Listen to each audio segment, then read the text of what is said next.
Beneath the glory of heroes and the clash of armies, the Trojan War reveals a heartbreaking truth. Even the greatest of victories come at an unimaginable cost. What if the search for honor and love only leaves behind a legacy of pain, loss, and regret? Paris, a prince of Troy, found himself caught in a dilemma that would shape the fate of his city and the lives of countless people. The gods, ever meddlesome, had devised a contest to determine which of the three goddesses, Hera, Athena, or Aphrodite, the fairest of them all. They turned to Paris to judge, a decision that seemed innocuous enough at the time, but would soon unleash a series of events none could have foreseen. The golden apple was placed before them, inscribed with the words, "To the fairest," and each goddess laid claim to it with promises meant to tempt and sway the young prince. Hera, the queen of the gods, offered Paris the power to rule over all of Asia, a kingdom vast enough to rival the gods themselves. Athena, goddess of wisdom and strategy, promised him the gift of unmatched military prowess, the ability to lead any army to victory. But it was Aphrodite, the goddess of love and beauty, who captured Paris's heart with her promise. She would grant him the love of the most beautiful woman in the world. Helen of Sparta, the temptation was irresistible. Paris, dazzled by the prospect of possessing Helen, the woman who was said to be the very embodiment of beauty, chose Aphrodite's offer, awarding her the golden apple. The decision, simple on the surface, was fateful, for it would not only spark the wrath of the other two goddesses, but set into motion a chain of events that would lead to the destruction of Troy. Aphrodite's promise was soon fulfilled.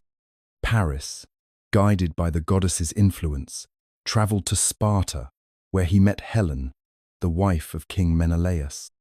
Whether through persuasion or sheer force of will, Paris won her affection, and together they fled back to Troy, leaving behind a broken-hearted Menelaus. But Paris had made an enemy of the wrong men.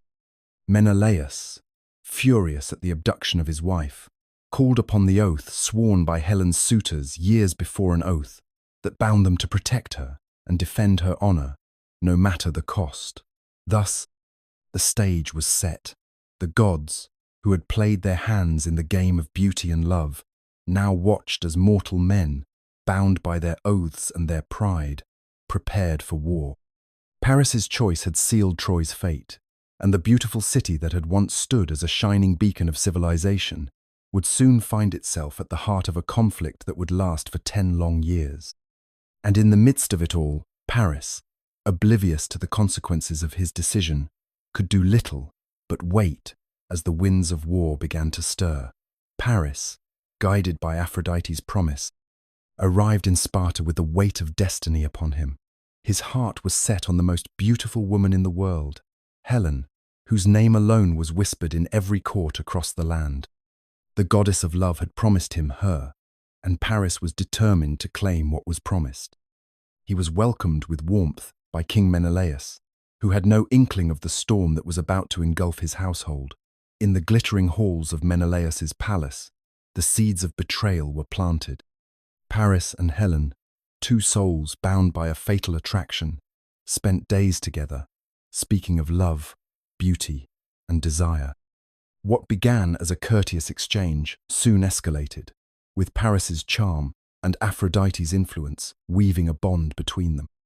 Though Helen was a queen, beloved by her husband, the force of Paris's allure, aided by divine intervention, proved overwhelming.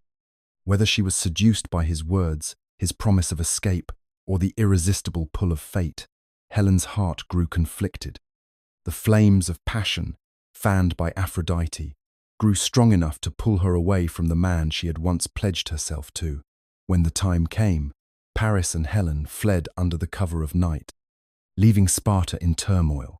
Whether it was abduction or seduction, it mattered little. Menelaus awoke to find his wife gone, stolen away by the Trojan prince.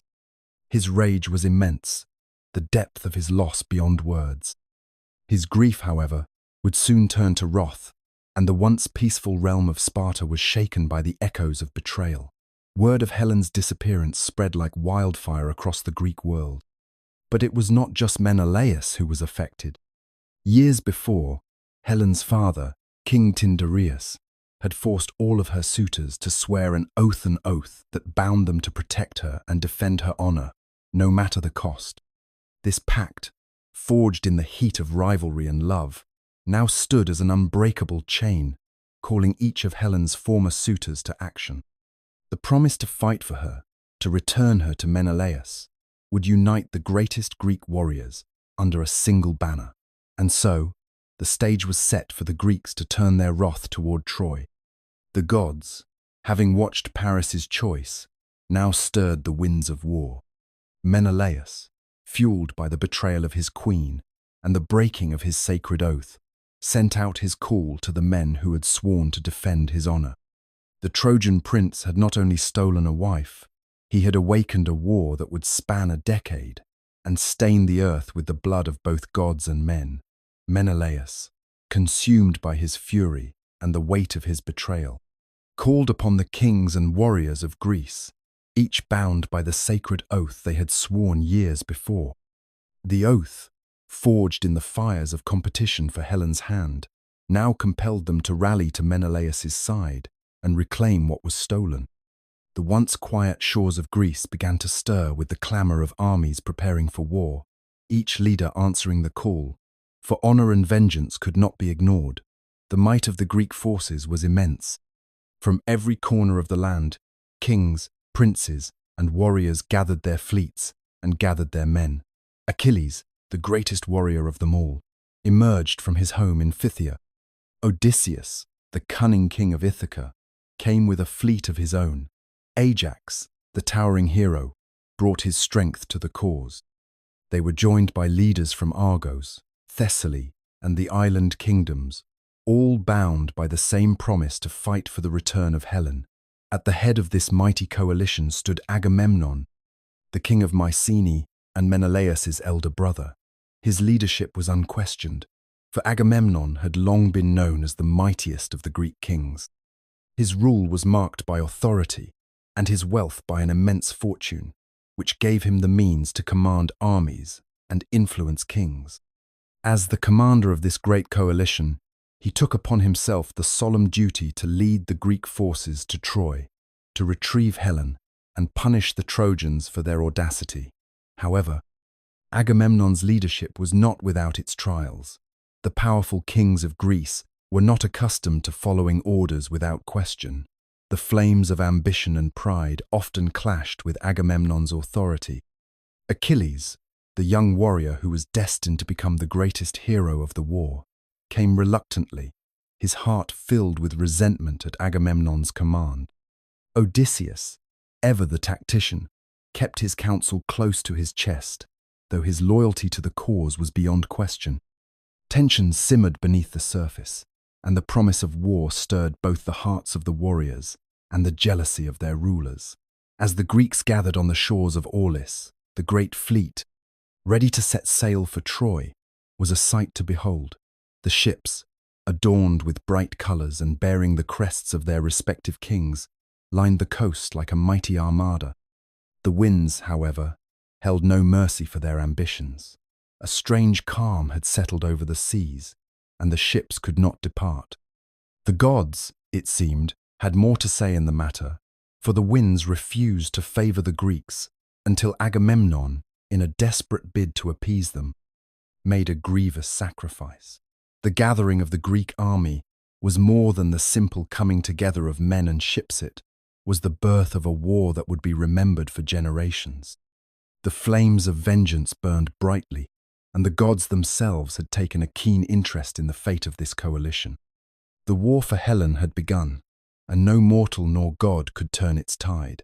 The Greek fleet, a grand assembly of warriors and ships, finally arrived at Aulis, its massive hulls creaking under the weight of war and ambition. The air was thick with the scent of salt and the promise of impending conflict. The armies of Greece, vast and formidable, stood at the ready, their hopes high for the swift return of Helen and the destruction of Troy. But the gods had not yet smiled upon them, and the winds that should have borne them across the Aegean remained eerily still. Days passed, and the fleet could not move. The ships, once brimming with the potential of a great war, sat idle, their crews murmuring in unease, their warriors growing restless. Menelaus, ever desperate to retrieve his wife, could do nothing but watch as the empty horizon mocked him. Agamemnon, whose own pride and leadership had led the Greeks this far, could feel the weight of his command pressing down on him. Every moment wasted was a reminder of the cost of their journey, and his authority wavered with each passing day. The Greek army, filled with noble warriors and kings, looked to him for answers, but Agamemnon could not command the wind. It was then, in this moment of uncertainty, that a dark shadow fell upon the camp, the will of the gods. Calchas, the seer, was summoned, his reputation for interpreting divine signs well known among the Greeks. The prophet, his eyes clouded with the wisdom of the gods, stepped forward. Silence fell upon the camp as all ears turned to hear his words. He did not speak lightly, for the gods were fickle and their demands could be cruel. After a moment of hesitation, he revealed the truth that would haunt Agamemnon's soul forever. The calm winds, he declared, were not a mere twist of fate. The goddess Artemis was angry, and her wrath had stalled the fleet. To appease her and calm the winds, a great sacrifice was required. The sacrifice, Calchas proclaimed, was nothing less than Agamemnon's own flesh and blood, his beloved daughter, Iphigenia.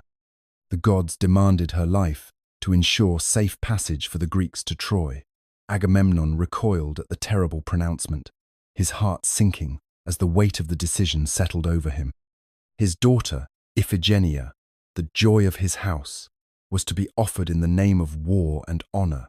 His mind screamed in protest, but the truth of the seer's words was undeniable. The gods had spoken, and their will was law. As the Greeks gathered, whispers of the sacrifice spread through the camp, and the air thickened with tension. Agamemnon, torn between the love for his daughter and his duty to his people, found himself caught in a conflict more harrowing than any battle. The winds would not stir without the death of his child, and so the army's fate rested in his hands. With a heavy heart and a soul trembling with sorrow, he knew what must be done.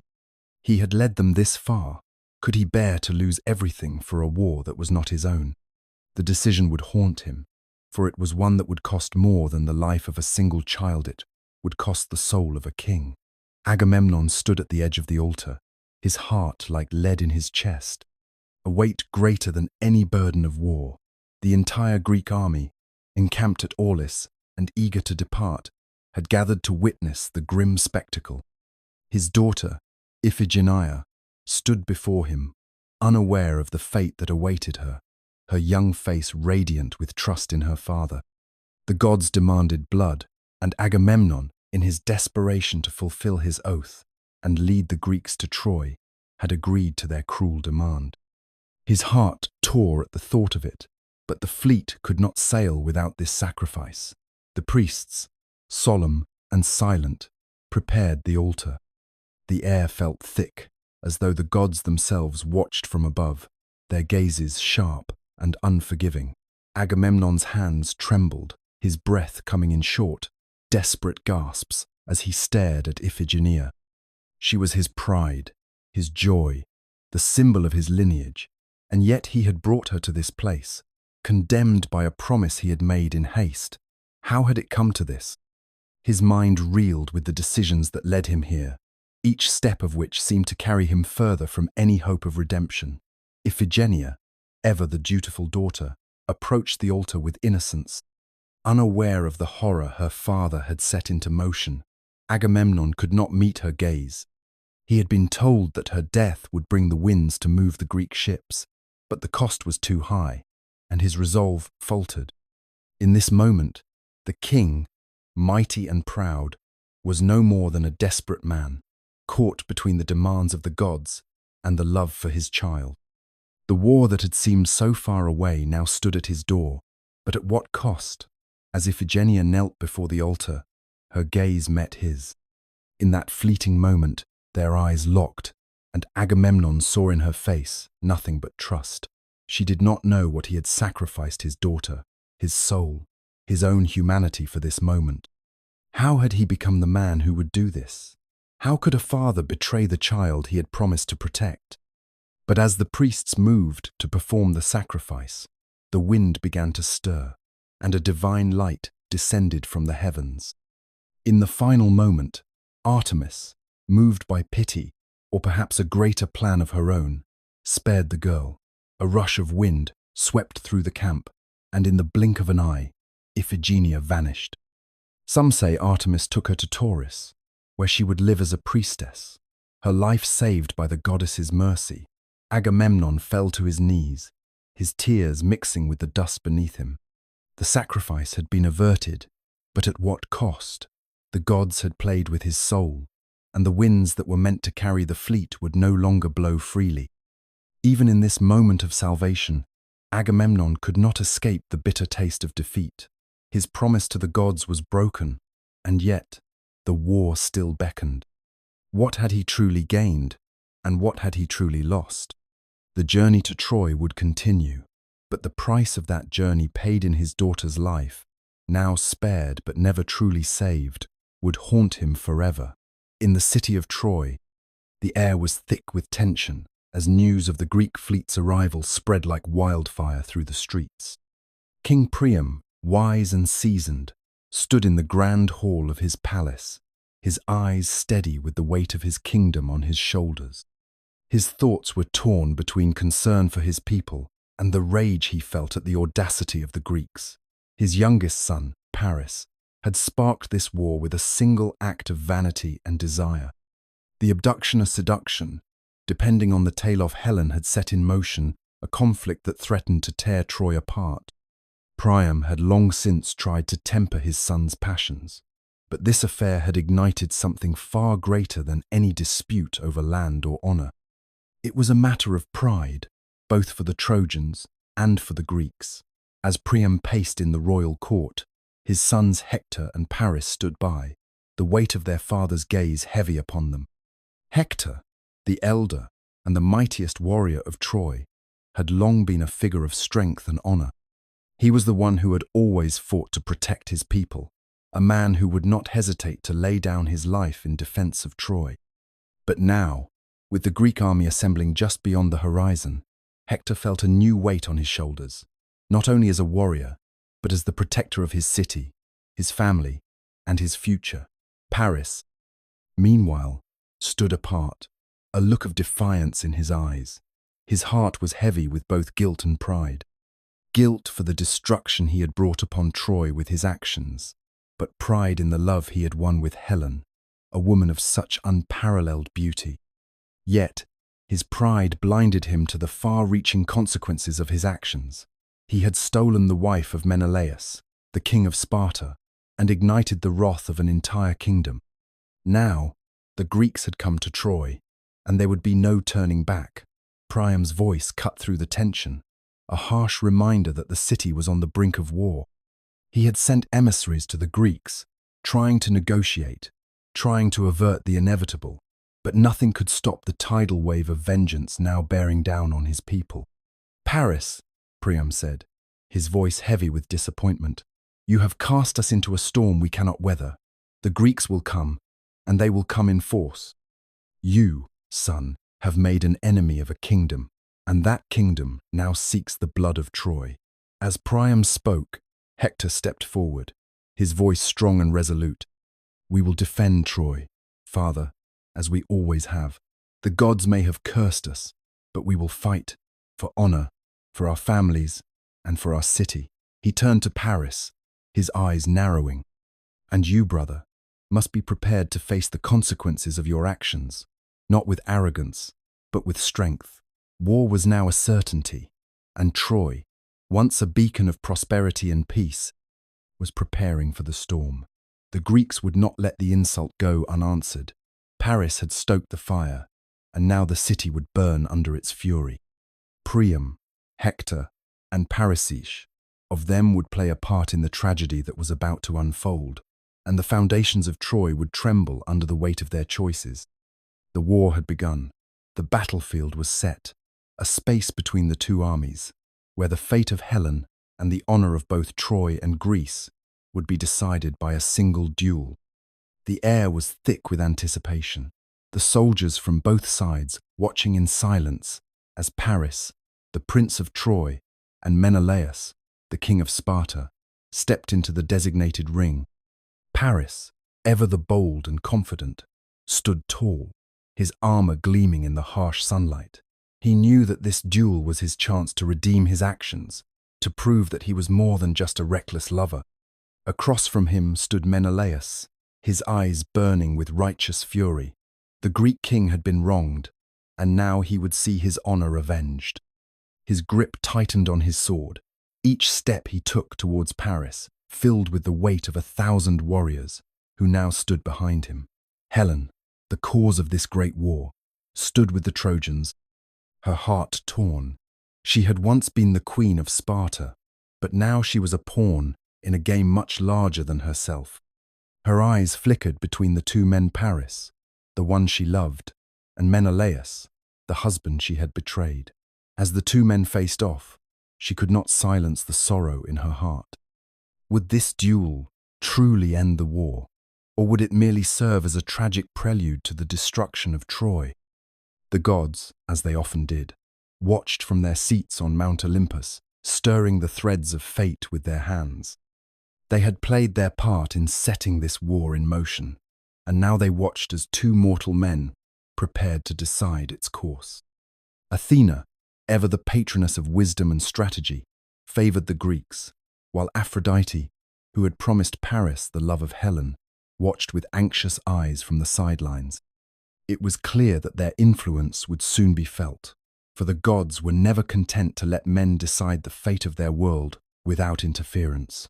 As the duel began, Paris and Menelaus clashed swords with a fury that mirrored the passions of the war itself. The ground beneath them seemed to tremble with each strike, the air thick with the clang of metal. Paris moved with grace, his footwork precise, but Menelaus, driven by the pain of betrayal and loss, fought with an unmatched ferocity. His sword struck Paris's shield with a thundering blow, sending the Trojan prince stumbling back. It seemed as though Menelaus would claim victory, but the gods were not finished. In a flash, Athena appeared, disguised as a Trojan warrior, and whispered into the ear of Paris. The moment she spoke, Paris's resolve wavered, and he struck Menelaus with a wild and desperate blow. The duel was in chaos, the gods no longer allowing the warriors to settle it by their own hands. In an instant, the gods intervened fully. Zeus's thunder rumbled overhead, and a great mist enveloped the field, separating the two fighters. The duel was over, but the war was far from finished. The gods had not allowed Paris and Menelaus to end the conflict with a single strike, and so the armies of Troy and Greece would return to their camps, the war escalating once more. The bloodshed would continue, and the fate of Troy and its people would be sealed in a struggle that would echo through the ages. The gods, as they always did, watched the war unfold from their high thrones on Mount Olympus, taking a direct interest in the fate of both the Greeks and the Trojans. Though Zeus, the king of the gods, attempted to maintain neutrality, his influence was never far from the battlefield. His attempts to keep balance were often undermined by the personal vendettas and alliances of the other gods, each of whom had a stake in the outcome of the war. With each clash of armies, divine hands guided the course of battle, their wills etched into the very fabric of fate. Athena, the goddess of wisdom and war, stood firmly with the Greeks. She had always favored strategy and intellect, and it was no surprise that she lent her wisdom to the minds of the Greek leaders, guiding them toward more tactical victories. Her presence on the battlefield was subtle, often manifested in the clever plans of the Greek commanders and the bravery of their warriors. She inspired Achilles and Odysseus, making them the heroes they would become. In moments of dire conflict, Athena's guidance would be felt as if an unseen hand whispered through the wind, turning the tide in the Greeks' favor. Hera, the queen of the gods, was fiercely protective of the Greek cause. driven in part by her long-standing rivalry with Paris. It was Paris's judgment that had led to her rejection, and her anger burned with each day of the war. Her support for the Greeks was unwavering, though often more direct than Athena's. Hera would stir up the emotions of the Greek warriors, making their hearts swell with determination, and with a single glance, she could rally their spirits when hope seemed lost. Her influence was seen in the desperate but successful pushes made by the Greeks against the Trojans. On the other side, Aphrodite, the goddess of love, had her own interests. She had promised Paris the most beautiful woman in the world. Helen, and she would stop at nothing to ensure that the Trojans would prevail. Her power was rooted not in battle but in desire and charm, and she used this to sway the hearts of the Trojan warriors, especially Paris, whose actions in the war had been both reckless and guided by her love. Aphrodite was not always as overt in her interventions as the others, but when the Trojans needed her most, her influence was felt in moments of personal triumph and connection. Ares, the god of war, was drawn to the violence of the battlefield, and as one might expect, he sided with the Trojans. His bloodlust drove him to support Hector, the mightiest of the Trojan warriors, and to encourage the Trojans to fight with ferocity and abandon. Ares reveled in the chaos and slaughter that defined war, and his influence was often seen in the brutal and unforgiving battles that raged across the plains of Troy. The god's interference in the war had its inevitable consequences. Though Zeus had hoped to stay neutral, his influence, whether by favoring one side or by the meddling of his fellow deities, kept the war from reaching any final resolution. As each god worked their will through their chosen mortals, the battlefield became a reflection of their will, the bloodshed of the mortals, only amplifying the gods' eternal struggle for dominance. The Greek army, now fully assembled and eager for battle, launched their first major assault against the walls of Troy. Under the leadership of their greatest warrior, Achilles, the Greeks surged forward with a fearsome determination. Achilles, known for his unmatched prowess in battle, led the charge, his armor gleaming in the early morning light as his warriors followed in his wake. The Greeks, fueled by rage and the need to avenge the dishonor done to Menelaus and the stolen Helen, were relentless. The walls of Troy stood tall and impregnable, yet the Greek army, armed with battering rams and siege weapons, believed they could break through. For days, they assailed the city, launching waves of attacks with no end in sight. The air was thick with the sounds of clashing swords, the pounding of shields, and the shouts of warriors. Achilles, leading the front lines, cut down Trojan defenders with ease, his rage boiling over as each swing of his sword took down another foe. The Greeks made a significant impression, pushing against the Trojan defenses, and for a time, it seemed as if the gates of Troy would finally fall. But the Trojans, under the command of their noble leader Hector, were resolute in their defense of their homeland. Despite the Greek onslaught, the Trojans held firm. Hector, a figure of courage and honor, stood as the bulwark against the invaders. His command was a call to arms for the defenders, and with his leadership, the Trojans repelled the initial Greek charge.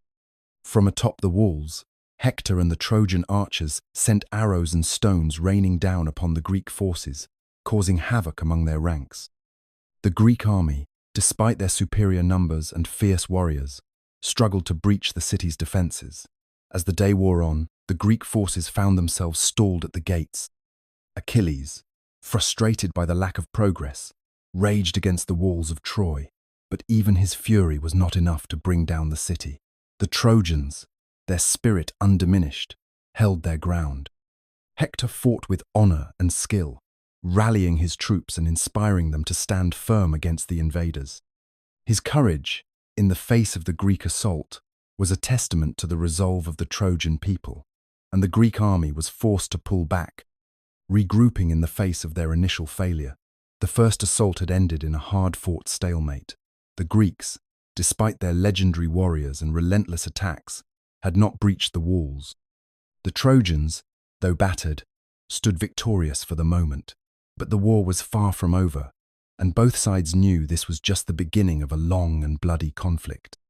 The battle lines were drawn, and the Greek forces would have to rethink their strategies if they were to have any hope of overcoming the walls that stood between them and their ultimate goal, the fall of Troy.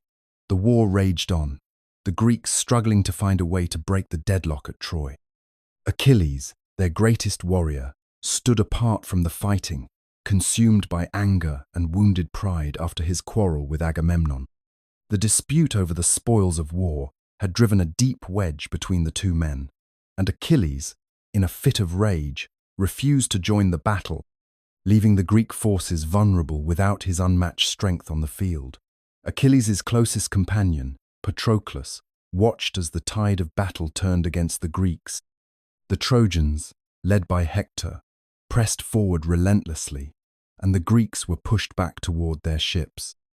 Patroclus, moved by a fierce sense of loyalty and the dire situation of the Greek army, pleaded with Achilles to return to the fight. But Achilles, still consumed by his bitterness, refused. Instead, he offered Patroclus his own armor, urging him to lead the Myrmidons in his place. He told Patroclus to push the Trojans back from the ships, but to be careful not to fight Hector directly. Patroclus, donning Achilles' armor, entered the fray with the heart of a lion. The sight of Achilles' armor on the battlefield struck fear into the hearts of the Trojans, and they faltered before him. Patroclus, however, fought not for glory but out of a deep sense of duty and friendship. He drove the Trojans back, his strikes fierce and precise, but the warrior within him burned with the hope that his actions would bring his beloved friend back into the war. His presence on the battlefield rallied the Greeks, and for a time it seemed that the tide had turned in their favor, but Patroclus' bravery would be his undoing. Driven by a reckless desire for victory, he pushed farther than Achilles had instructed, chasing the Trojans too far from the ships. It was here that Hector, seeing Patroclus' vulnerability without the protection of Achilles' strength and fury, struck. With a spear thrust to the heart, Hector killed Patroclus. As the life drained from his body, the battlefield seemed to pause, the weight of the moment heavy in the air. Patroclus, the noble and loyal friend, had fallen. The Greek army, witnessing the death of their friend, fell into despair. Achilles, upon hearing of Patroclus' death, was consumed with grief and rage. His anger, once directed at Agamemnon, now turned toward the Trojans, and most of all, toward Hector. He vowed to take revenge for Patroclus' death, and for the first time in what seemed like an eternity, Achilles felt the fire of battle stir within him once more. The death of Patroclus, tragic and brutal, would be the catalyst for a new chapter in the war, one that would change the course of the conflict forever. The Greeks, led by their grief-stricken warrior, prepared for the final confrontation. Achilles could no longer remain distant from the war. The grief that gnawed at him over Patroclus' death consumed his every thought, the anger and sorrow intertwining within him, pushing him toward the battlefield with a force that was as inevitable as it was furious. His once proud heart, weighed down with a sense of betrayal and loss, now burned with a desire for vengeance. No longer could he watch from the sidelines as the Greeks faltered under the weight of Hector's onslaught. His beloved friend had died at the hands of the Trojan prince, and the time for his return had come. With a deep breath, Achilles stood before his war gear, the armor that had been crafted by the gods themselves.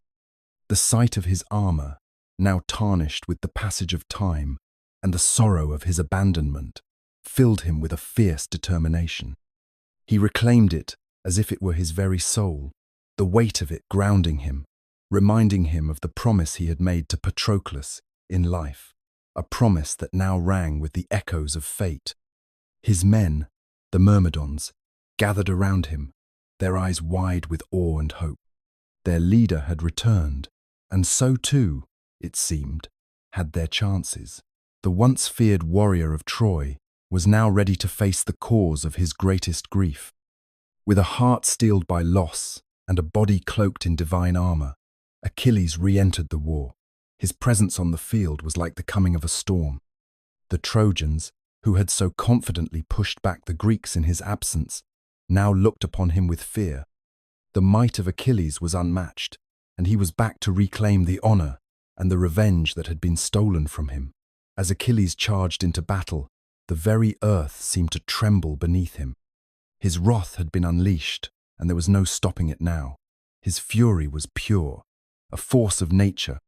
The Trojans scrambled in panic as he cut through their ranks with a savagery that had once made him the terror of Troy. His rage was unstoppable, every swing of his sword a testament to his grief now manifesting in the blood of his enemies. Nothing would slow him down, not even the gods themselves could halt the path he was on. In the midst of the battle, Achilles locked eyes with Hector, the man who had killed his closest friend. The Trojan prince stood before him, defiant but weary, the weight of the war heavy on his shoulders. They were the two titans of the war, one fighting for vengeance, the other for survival. The world seemed to fall away as they approached each other, the sounds of the battle fading into silence. Achilles' sword gleamed, and Hector, realizing his fate, knew that he was about to face the wrath of the man who could not, would not, be stopped. In that moment, the entire war seemed to hinge on their duel. Achilles had returned, and with his return, there would be no mercy. The battle was no longer just about the fate of Troy. It was personal. It was the culmination of all the loss and rage, and it would be written in blood. The sun hung low over the battlefield, casting long shadows over the strewn bodies of the fallen. Hector, the greatest of the Trojan warriors, stood in the midst of it all, his armor battered, his spirit unwavering. He had fought with everything he had, driven by love for his city, his family, and his honor. But now, standing before him, was Achilles, the one man whose fury was so great that it would tear through everything in its path, leaving nothing but devastation in its wake. The two men faced each other on the plain, the tension palpable in the air, the weight of their confrontation settling like a storm ready to break.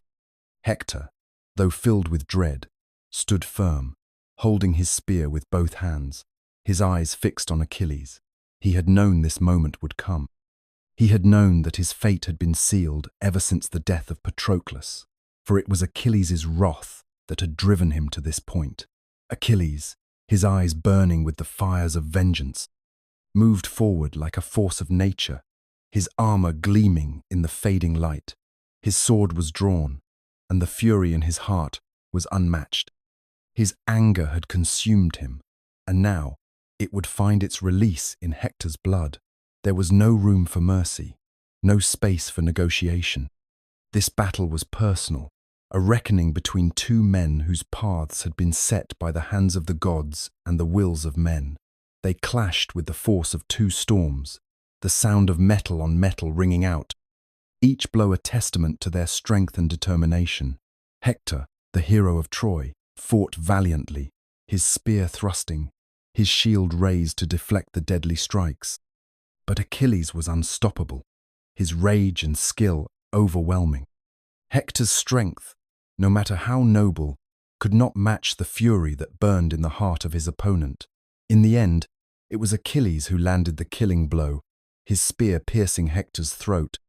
Silencing the great Trojan warrior, Hector collapsed to the ground, his body crumpling like a fallen tree. His eyes, wide with disbelief, stared into the sky above him, his breath shallow and fading. There was no more fight left in him. His death was a sacrifice, an offering to the gods, to the unrelenting tide of fate. But Achilles was not finished. His grief and rage had not been sated by Hector's death alone. With a cruel, triumphant shout, he took hold of Hector's lifeless body and dragged it behind his chariot, the dust rising in a cloud behind him. The sound of the dead prince's body scraping against the earth echoed across the battlefield, a grim symbol of Achilles' wrath. The Trojans, watching from the walls of Troy, cried out in horror and disbelief. Their greatest hero had been desecrated, his body humiliated in the most degrading manner. The Greeks, too, watched, some in awe of Achilles' strength, others in disbelief at the brutal dishonor he had heaped upon Hector's memory. Achilles, in his fury, had destroyed Hector's body, but in doing so, he had sealed his own fate. For even the gods, who had watched in silence until now, could not ignore the desecration. The winds had changed, and Troy's destruction seemed ever nearer. The death of Hector had come at a great cost, one that would not be forgotten. The dawn broke over the hills of Troy, painting the sky in soft shades of red and gold, a fleeting reminder of the world before the war. Inside the walls of the city, the mood was heavy with grief. Hector, the city's greatest warrior, lay dead and dishonored on the field. His body, dragged behind Achilles' chariot, had been left unburied, and his family, torn with sorrow, could not find peace. Priam, Hector's father, the aging king of Troy, had already lost so much. His heart ached for his son, but it was the torment of not being able to give him the proper rites of burial that pushed him to the brink. In the quiet of the night, with the city mourning its loss, Priam made a decision that no father should ever have to make. He would brave the enemy's camp and beg Achilles, the man who had killed his son, for the return of Hector's body. The weight of this act, the humility it required, was not lost on Priam, but his love for his son overpowered any fear he may have had. With the help of his trusted counselor, he gathered gold and treasures, tokens of ransom meant to appease Achilles' wrath and secure Hector's remains. As Priam approached the Greek camp, he moved like a shadow, cloaked in sorrow, with nothing but the memory of his son's life to guide him. His heart pounded in his chest as he passed the sentries, those who had once sworn to kill him, but now only saw a king whose grief outweighed any war. He found Achilles sitting alone in his tent, the stillness of the night broken only by the sound of his voice as he lamented Patroclus' death. Achilles, lost in his own torment, heard the quiet steps of the old king approaching, and for a moment he did not believe his eyes. But there Priam stood, his face lined with sorrow, his hands clasping the ransom of his son's body. He fell to his knees, begging for his son's return, not with the arrogance of a king, but with the broken humility of a father who had nothing left but the hope of honoring his child. His words, filled with grief and reverence, moved Achilles in ways that no sword or threat ever had. The warrior, still consumed by rage, now saw the humanity in Priam's plea. He wept, for Hector's death had become a symbol of his own unhealed wounds. Achilles, moved by the rawness of Priam's grief, relented. He agreed to return Hector's body, seeing in the old king's plea not just the sorrow of a father, but the deep bond of all men in their shared suffering. The funeral rites were carried out with reverence, and Hector's body, now wrapped in the finest linen, was carried back to Troy. There, the Trojans gave their hero a funeral fit for a king. The city, heavy with mourning, honored Hector's memory, and even the gods above seemed to pause, acknowledging that, for a moment, mercy had triumphed over rage. The winds of war had shifted, and with Hector's death, Troy seemed to tremble under an invisible weight. The great warrior, the city's shield and hope, was gone, and his funeral had done little to ease the deepening despair that had gripped the Trojan forces. Without their leader, the Trojans faltered, the fire that had once burned so brightly within their ranks, now dimmed by the grief that enveloped them. King Priam, though brave, could not fill the void Hector had left, and his people felt the loss of their hero in every corner of the city.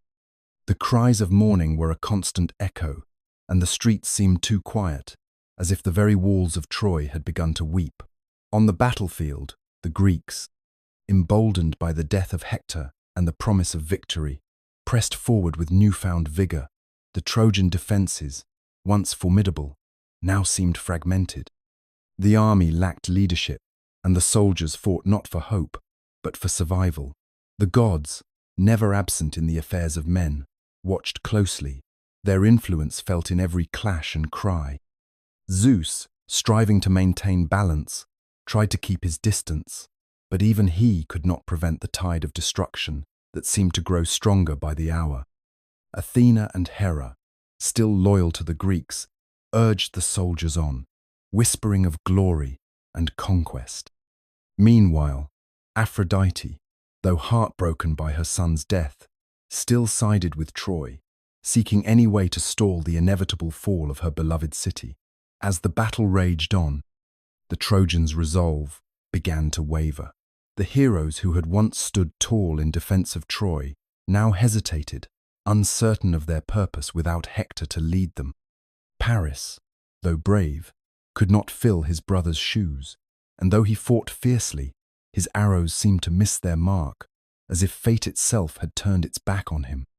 Aeneas, a great warrior in his own right, struggled to rally the troops. The gods watched as the Trojans stumbled in their desperation, calling upon their divine protectors for any advantage, any sign of hope.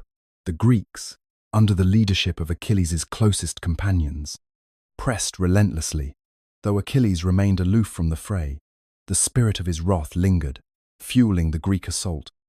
The Trojans, now on the brink of collapse, watched in despair as their walls seemed to fall apart, piece by piece, both physically and spiritually. Desperation filled their hearts, and their cries grew louder. The gods, though often divided, saw the destruction on both sides and knew that the end of the war was near. But no matter how fiercely the Trojans fought, no divine intervention could prevent the growing inevitability of their fate. The fate of Achilles, the greatest of the Greek warriors, had always seemed inevitable, as if the gods had reserved his death for a moment that would break the heart of the war.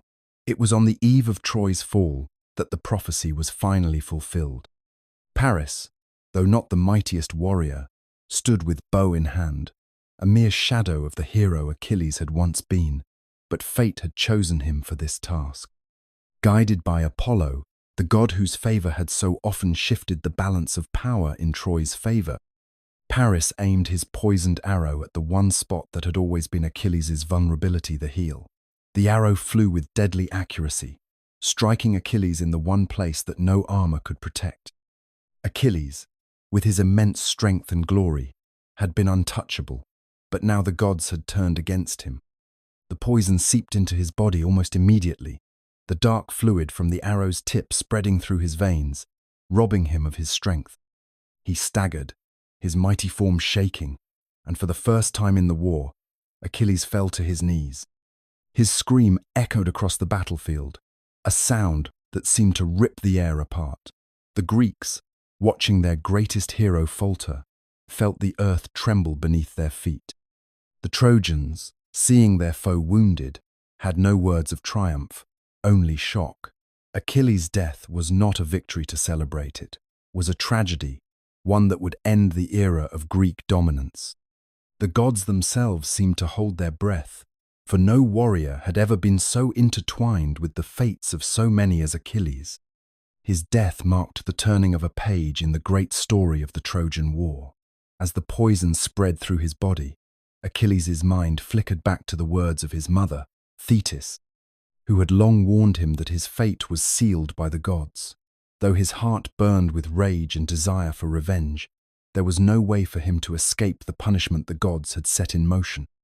He fell to the ground, his once proud body unable to lift itself, his mighty hands unable to grasp his sword. The Greeks rushed to his side, but there was nothing they could do.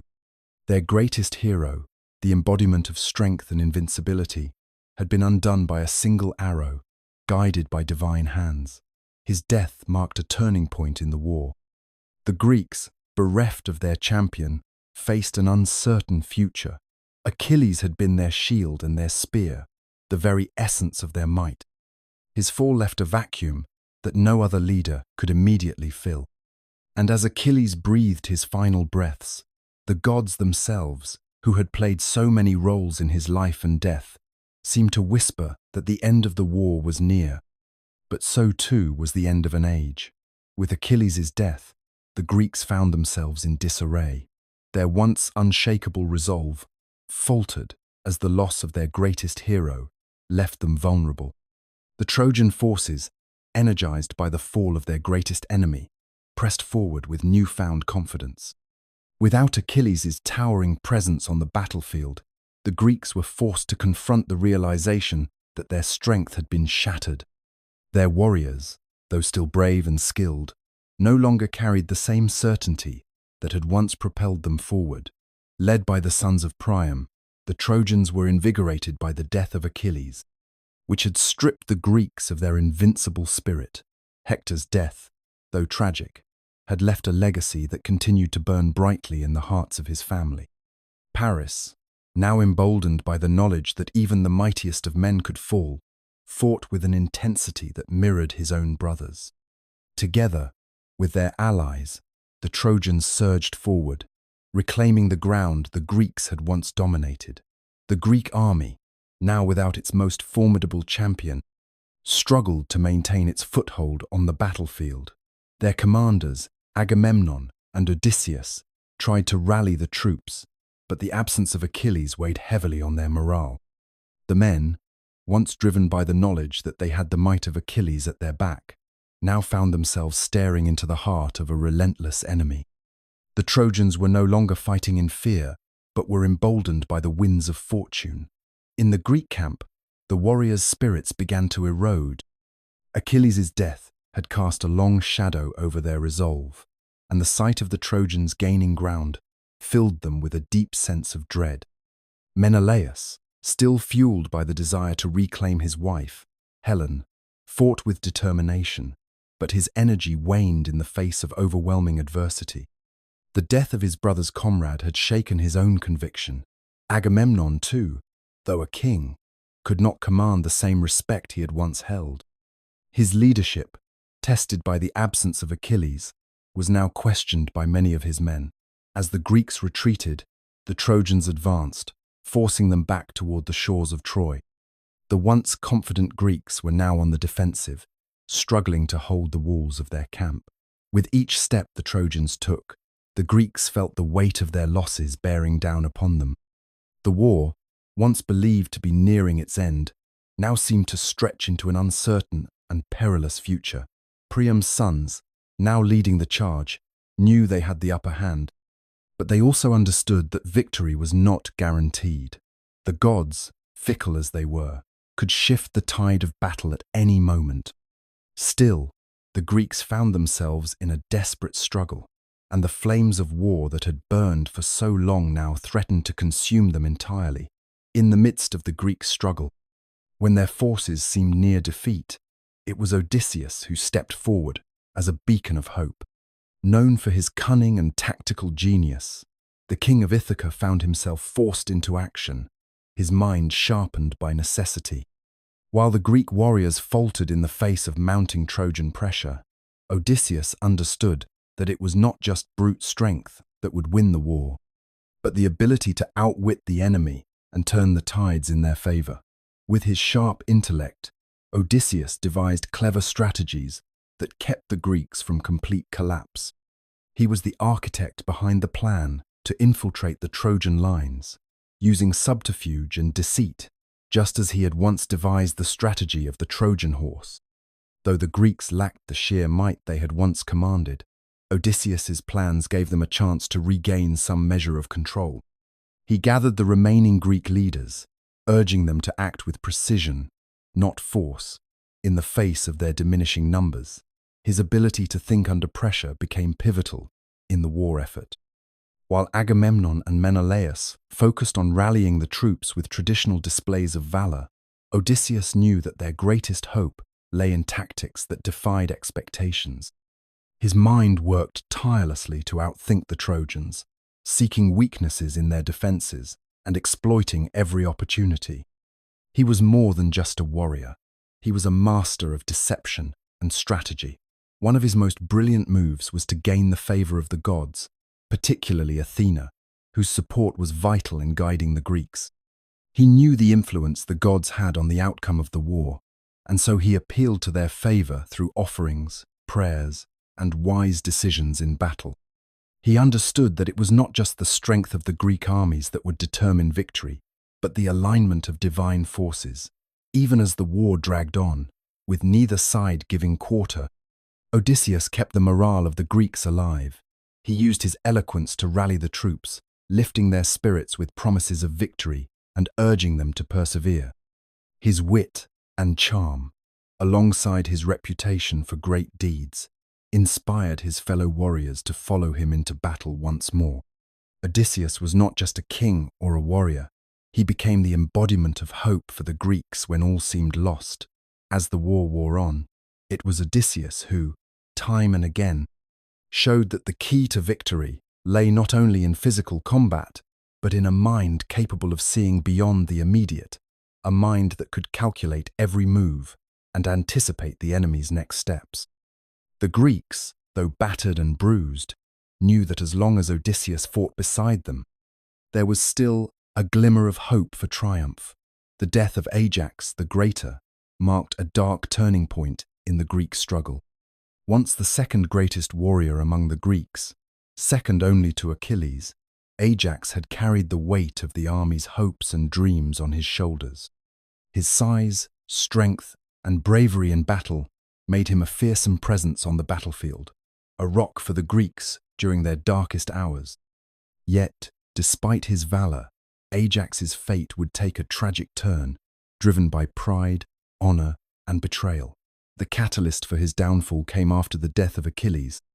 The great warrior's armor crafted by the gods themselves was to be awarded to the hero who would prove himself most worthy in the ongoing war.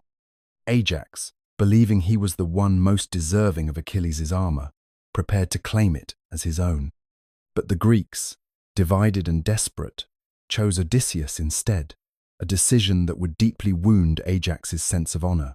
The armor, his rightful prize in his eyes, was handed to the cunning Odysseus, whose wit had won over the hearts of the Greeks, even as Ajax's raw strength and bravery had been unparalleled in battle. Feeling dishonored and betrayed, Ajax was consumed by rage and despair. His heart, once filled with the fierce pride of a warrior, now withered in the wake of what he saw as a grave injustice. Unable to cope with the slight, he turned inward, his spirit shattered by the loss of not just the armor, but also the respect and recognition he had long fought for. His shame was too much to bear. In the depths of his sorrow, Ajax fell into a deep madness, a divine punishment sent by Athena, who clouded his mind. In his madness, Ajax, blinded by fury and humiliation, attacked the very Greeks he had fought beside. Believing them to be his enemies, he slaughtered a number of sheep, mistaking them for his fellow warriors. When his madness lifted and the truth of his actions set in, Ajax was filled with grief and self-loathing. His honor had been irrevocably tarnished, and the disgrace of his actions weighed heavily on his soul. Overcome by despair and without a path to redemption, Ajax made the tragic decision to take his own life. He fell upon his sword, choosing death over the life that had become unbearable. The Greek camp mourned his loss, but it was too late to reverse the damage. Ajax's death was not just the loss of a warrior, it was a stark reminder of the costs of pride, honor, and the corrosive effects of warfare on the human soul. In the end, Ajax the Greater became a symbol of the destructive power of honor and shame, his life and death a tragic reflection of the war's toll on those who fought in it. His spirit would forever haunt the Greek camp, as the hero who had once stood tall among them was gone, consumed by the very ideals he had once fought so fiercely to uphold. The Greeks, weary and frustrated after years of siege, stood on the shore of Troy, unable to breach its formidable walls. The city, though weakened by the deaths of its heroes and the relentless pressure of the Greek forces, remained impenetrable.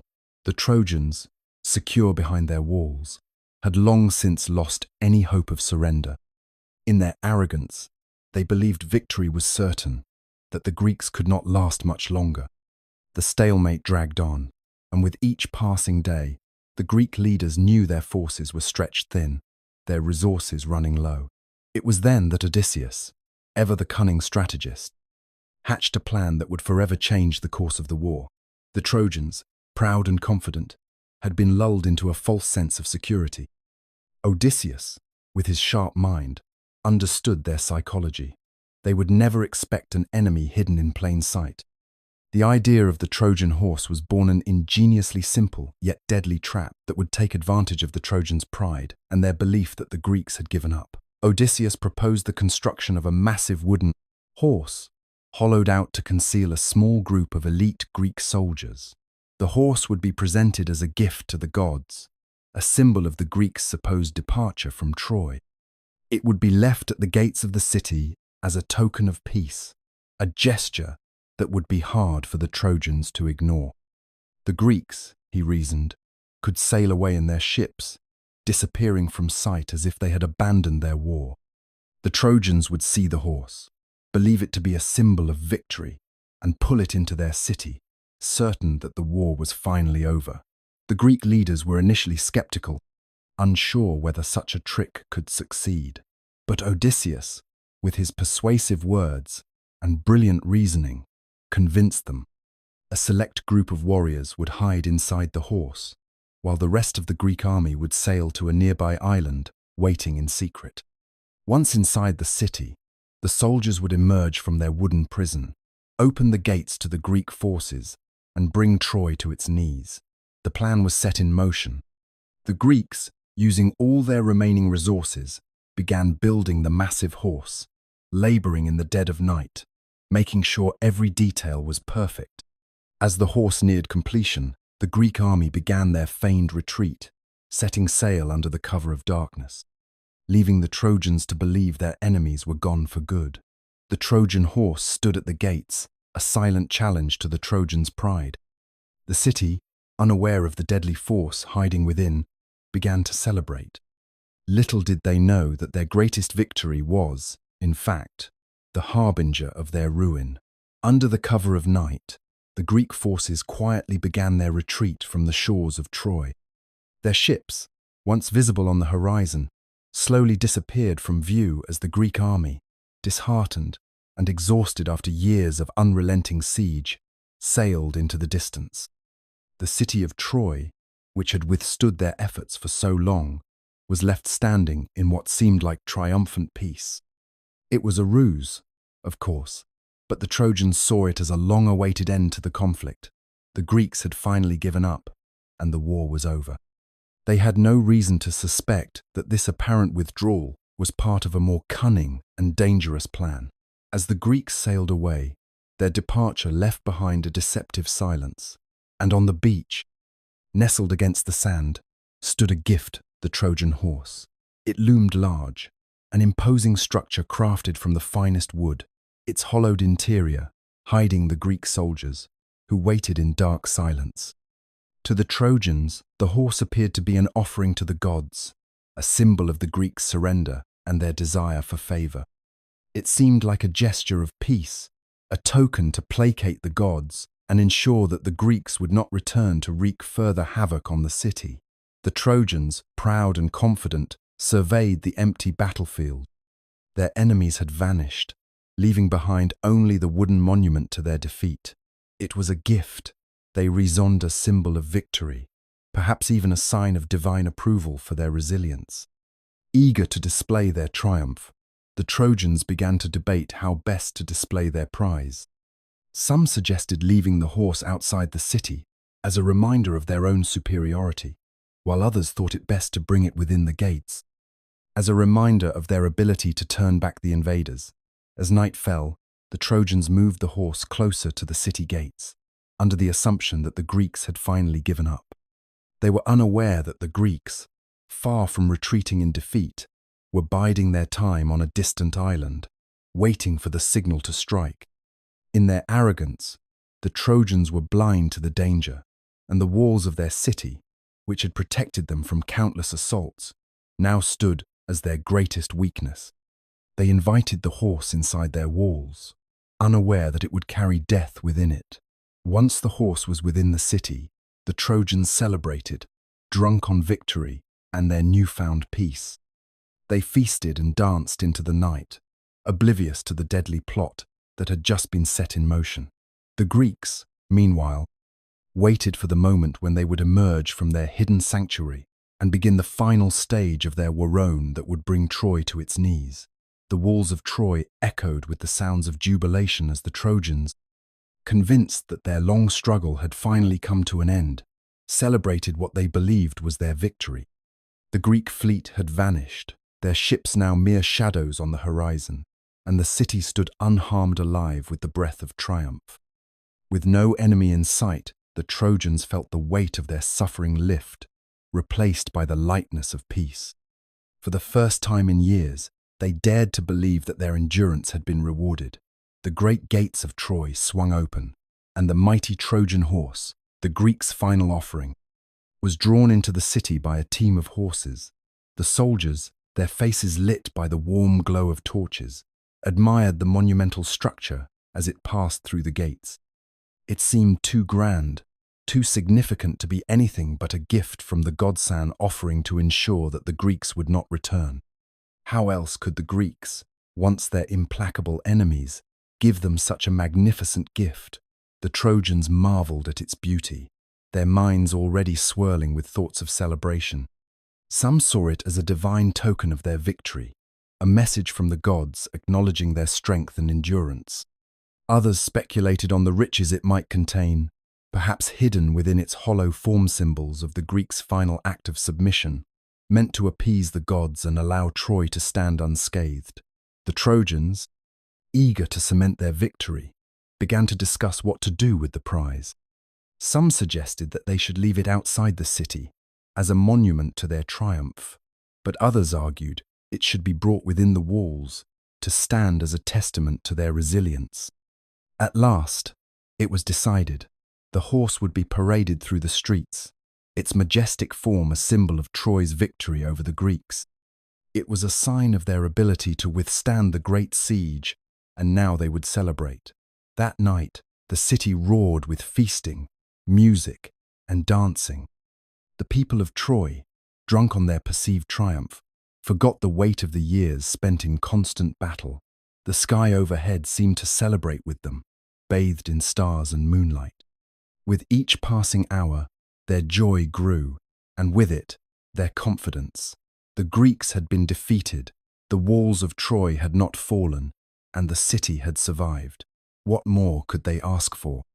They did not notice, in their drunken celebration, the hollow eyes of the soldiers hidden inside the Trojan horse, nor did they hear the faint sounds of whispers coming from within its belly. The night carried on, oblivious to the peril that was quietly waiting to be unleashed. In the streets of Troy, the noise of victory drowned out all else. The gods, however, had already set their final plans into motion. The Trojans would soon learn that their celebration would be short-lived.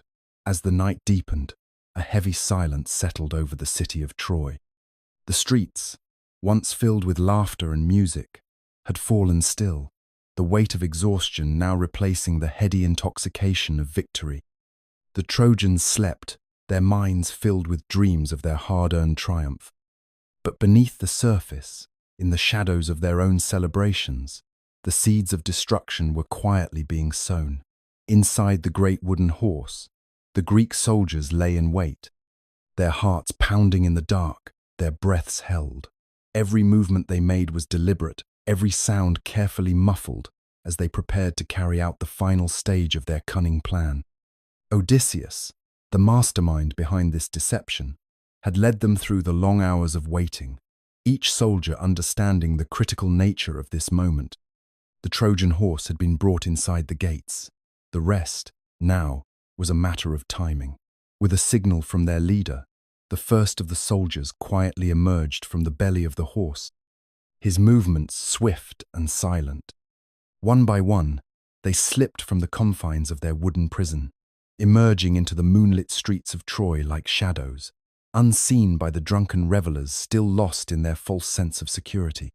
The Greeks crept through the alleys and hidden paths, making their way to the gates of the city, their mission clear. They would open the gates and let their comrades in. Meanwhile, in the darkness beyond the walls of Troy, the Greek fleet had secretly returned. The ships, once thought to have sailed away for good, were now anchored just out of sight, their sails furled in the stillness of the night. Led by the mighty Agamemnon, the Greek army moved silently toward the walls, their feet moving with deadly precision. They knew that time was of the essence. The Trojans were weak with overconfidence, but they could not afford to waste a single moment. As the Greek soldiers approached the gates, they found them locked, but not for long. With one final push, they broke the locks and swung the gates wide open, allowing the Greek army to pour into the heart of Troy. Their arrival was swift and relentless, a tide of warriors pouring through the now unguarded entrance, their swords drawn, their armor gleaming in the dim light. The sound of clashing metal and war cries echoed through the streets, waking the Trojans from their false sense of victory. Panic spread quickly as the defenders scrambled to rally their forces, but it was too late. The Greeks, guided by their cunning plan, had already infiltrated the city. The Trojan dream of triumph was shattered in an instant, and the nightmare of their downfall began. The streets, once filled with joy, were now drenched in the chaos of war. The fall of Troy had begun. The sounds of battle reverberated through the city of Troy like a tidal wave crashing against the shore. The once proud walls, which had stood for centuries, were now no match for the fury of the Greek army. As the Greek forces poured through the gates, the Trojans were caught unprepared, their celebration quickly turning to terror. Panic spread like wildfire, and the streets filled with the screams of men, women, and children, all desperate to escape the wrath of their invaders. The Greeks showed no mercy. Warriors, emboldened by the long years of struggle and the death of their comrades, slaughtered the men of Troy without hesitation. Blood stained the streets as Greek swords cut down Trojan soldiers and civilians alike. No one was spared, for the sack of a city was a brutal, unforgiving act. The once great kingdom was being reduced to ashes. Houses were set alight, the flames licking at the night sky, consuming everything in their path. The grand palaces, temples, and monuments of Troy, symbols of its ancient power, fell to the flames one by one. The Greeks were relentless in their destruction. The women of Troy, once noble and free, were captured and taken as slaves, their fates sealed by the cruelty of war. The cries of the captured women echoed through the smoke-filled air as they were herded toward the ships that would carry them away from their homeland. For them, the war was not over. It had merely changed its form, transforming their lives into a new nightmare of captivity. The gods themselves seemed to watch in silence, their influence no longer enough to save the city they had once favored. Though the Trojans had fought bravely, their gods had failed them in the end. The city that had been the jewel of the ancient world was now a smouldering ruin, its people scattered or slaughtered. Among the Greeks, the sense of victory was hollow. The war, which had lasted for so long and taken so many lives, had come to an end, but at a great cost. Troy was destroyed, but in its ashes lay the end of an era. The soldiers, many of whom had fought for 10 long years, stood in silence as the city burned around them, unsure of what their victory truly meant. Their prize Helen was there, but she too was a symbol of the destruction they had wrought. She had once been the cause of all this bloodshed, but now she was just another casualty in the long, tragic history of the war. The fall of Troy marked the end of the war, but it was not the end of the suffering. As the Greeks sailed away, the legacy of Troy's destruction would live on, and the story of its fall would echo through history, a reminder of the price of pride, vengeance, and war. The sounds of battle reverberated through the city of Troy like a tidal wave crashing against the shore. The once proud walls, which had stood for centuries, were now no match for the fury of the Greek army. As the Greek forces poured through the gates, the Trojans were caught unprepared, their celebration quickly turning to terror. Panic spread like wildfire, and the streets filled with the screams of men, women, and children, all desperate to escape the wrath of their invaders. The Greeks showed no mercy. Warriors, emboldened by the long years of struggle and the death of their comrades, slaughtered the men of Troy without hesitation. Blood stained the streets as Greek swords cut down Trojan soldiers and civilians alike. No one was spared, for the sack of a city was a brutal, unforgiving act. The once great kingdom was being reduced to ashes. Houses were set alight, the flames licking at the night sky, consuming everything in their path. The grand palaces, temples, and monuments of Troy, symbols of its ancient power, fell to the flames one by one. The Greeks were relentless in their destruction. The women of Troy, once noble and free, were captured and taken as slaves, their fates sealed by the cruelty of war. The cries of the captured women echoed through the smoke-filled air as they were herded toward the ships that would carry them away from their homeland. For them, the war was not over. It had merely changed its form, transforming their lives into a new nightmare of captivity. The gods themselves seemed to watch in silence, their influence no longer enough to save the city they had once favored. Though the Trojans had fought bravely, their gods had failed them in the end. The city that had been the jewel of the ancient world was now a smouldering ruin, its people scattered or slaughtered. Among the Greeks, the sense of victory was hollow. The war, which had lasted for so long and taken so many lives, had come to an end, but at a great cost. Troy was destroyed, but in its ashes lay the end of an era. The soldiers, many of whom had fought for 10 long years, stood in silence as the city burned around them, unsure of what their victory truly meant. Their prize Helen was there, but she too was a symbol of the destruction they had wrought. She had once been the cause of all this bloodshed, but now she was just another casualty in the long, tragic history of the war. The fall of Troy marked the end of the war, but it was not the end of the suffering. As the Greeks sailed away, the legacy of Troy's destruction would live on, and the story of its fall would echo through history, a reminder of the price of pride, vengeance, and war. The dust of Troy still hung in the air, the remnants of its ancient walls, now lying in ruin. The Greek victors, having taken control of the city, now turned their attention to the royal family, the heart of Troy's power. The captured survivors, once the rulers of the great city, were rounded up, their lives hanging in the balance. Among them was Helen, the very woman whose beauty had sparked the 10-year war. Once a queen of Sparta, now she was but a prize, her fate tied to the whims of her captors. King Priam, Hector's father, and the last of Troy's great kings, had been slain in the fighting. His wife, Hecuba, once the proud queen of Troy, was now a prisoner, her regal composure shattered by the brutality of the Greek conquest.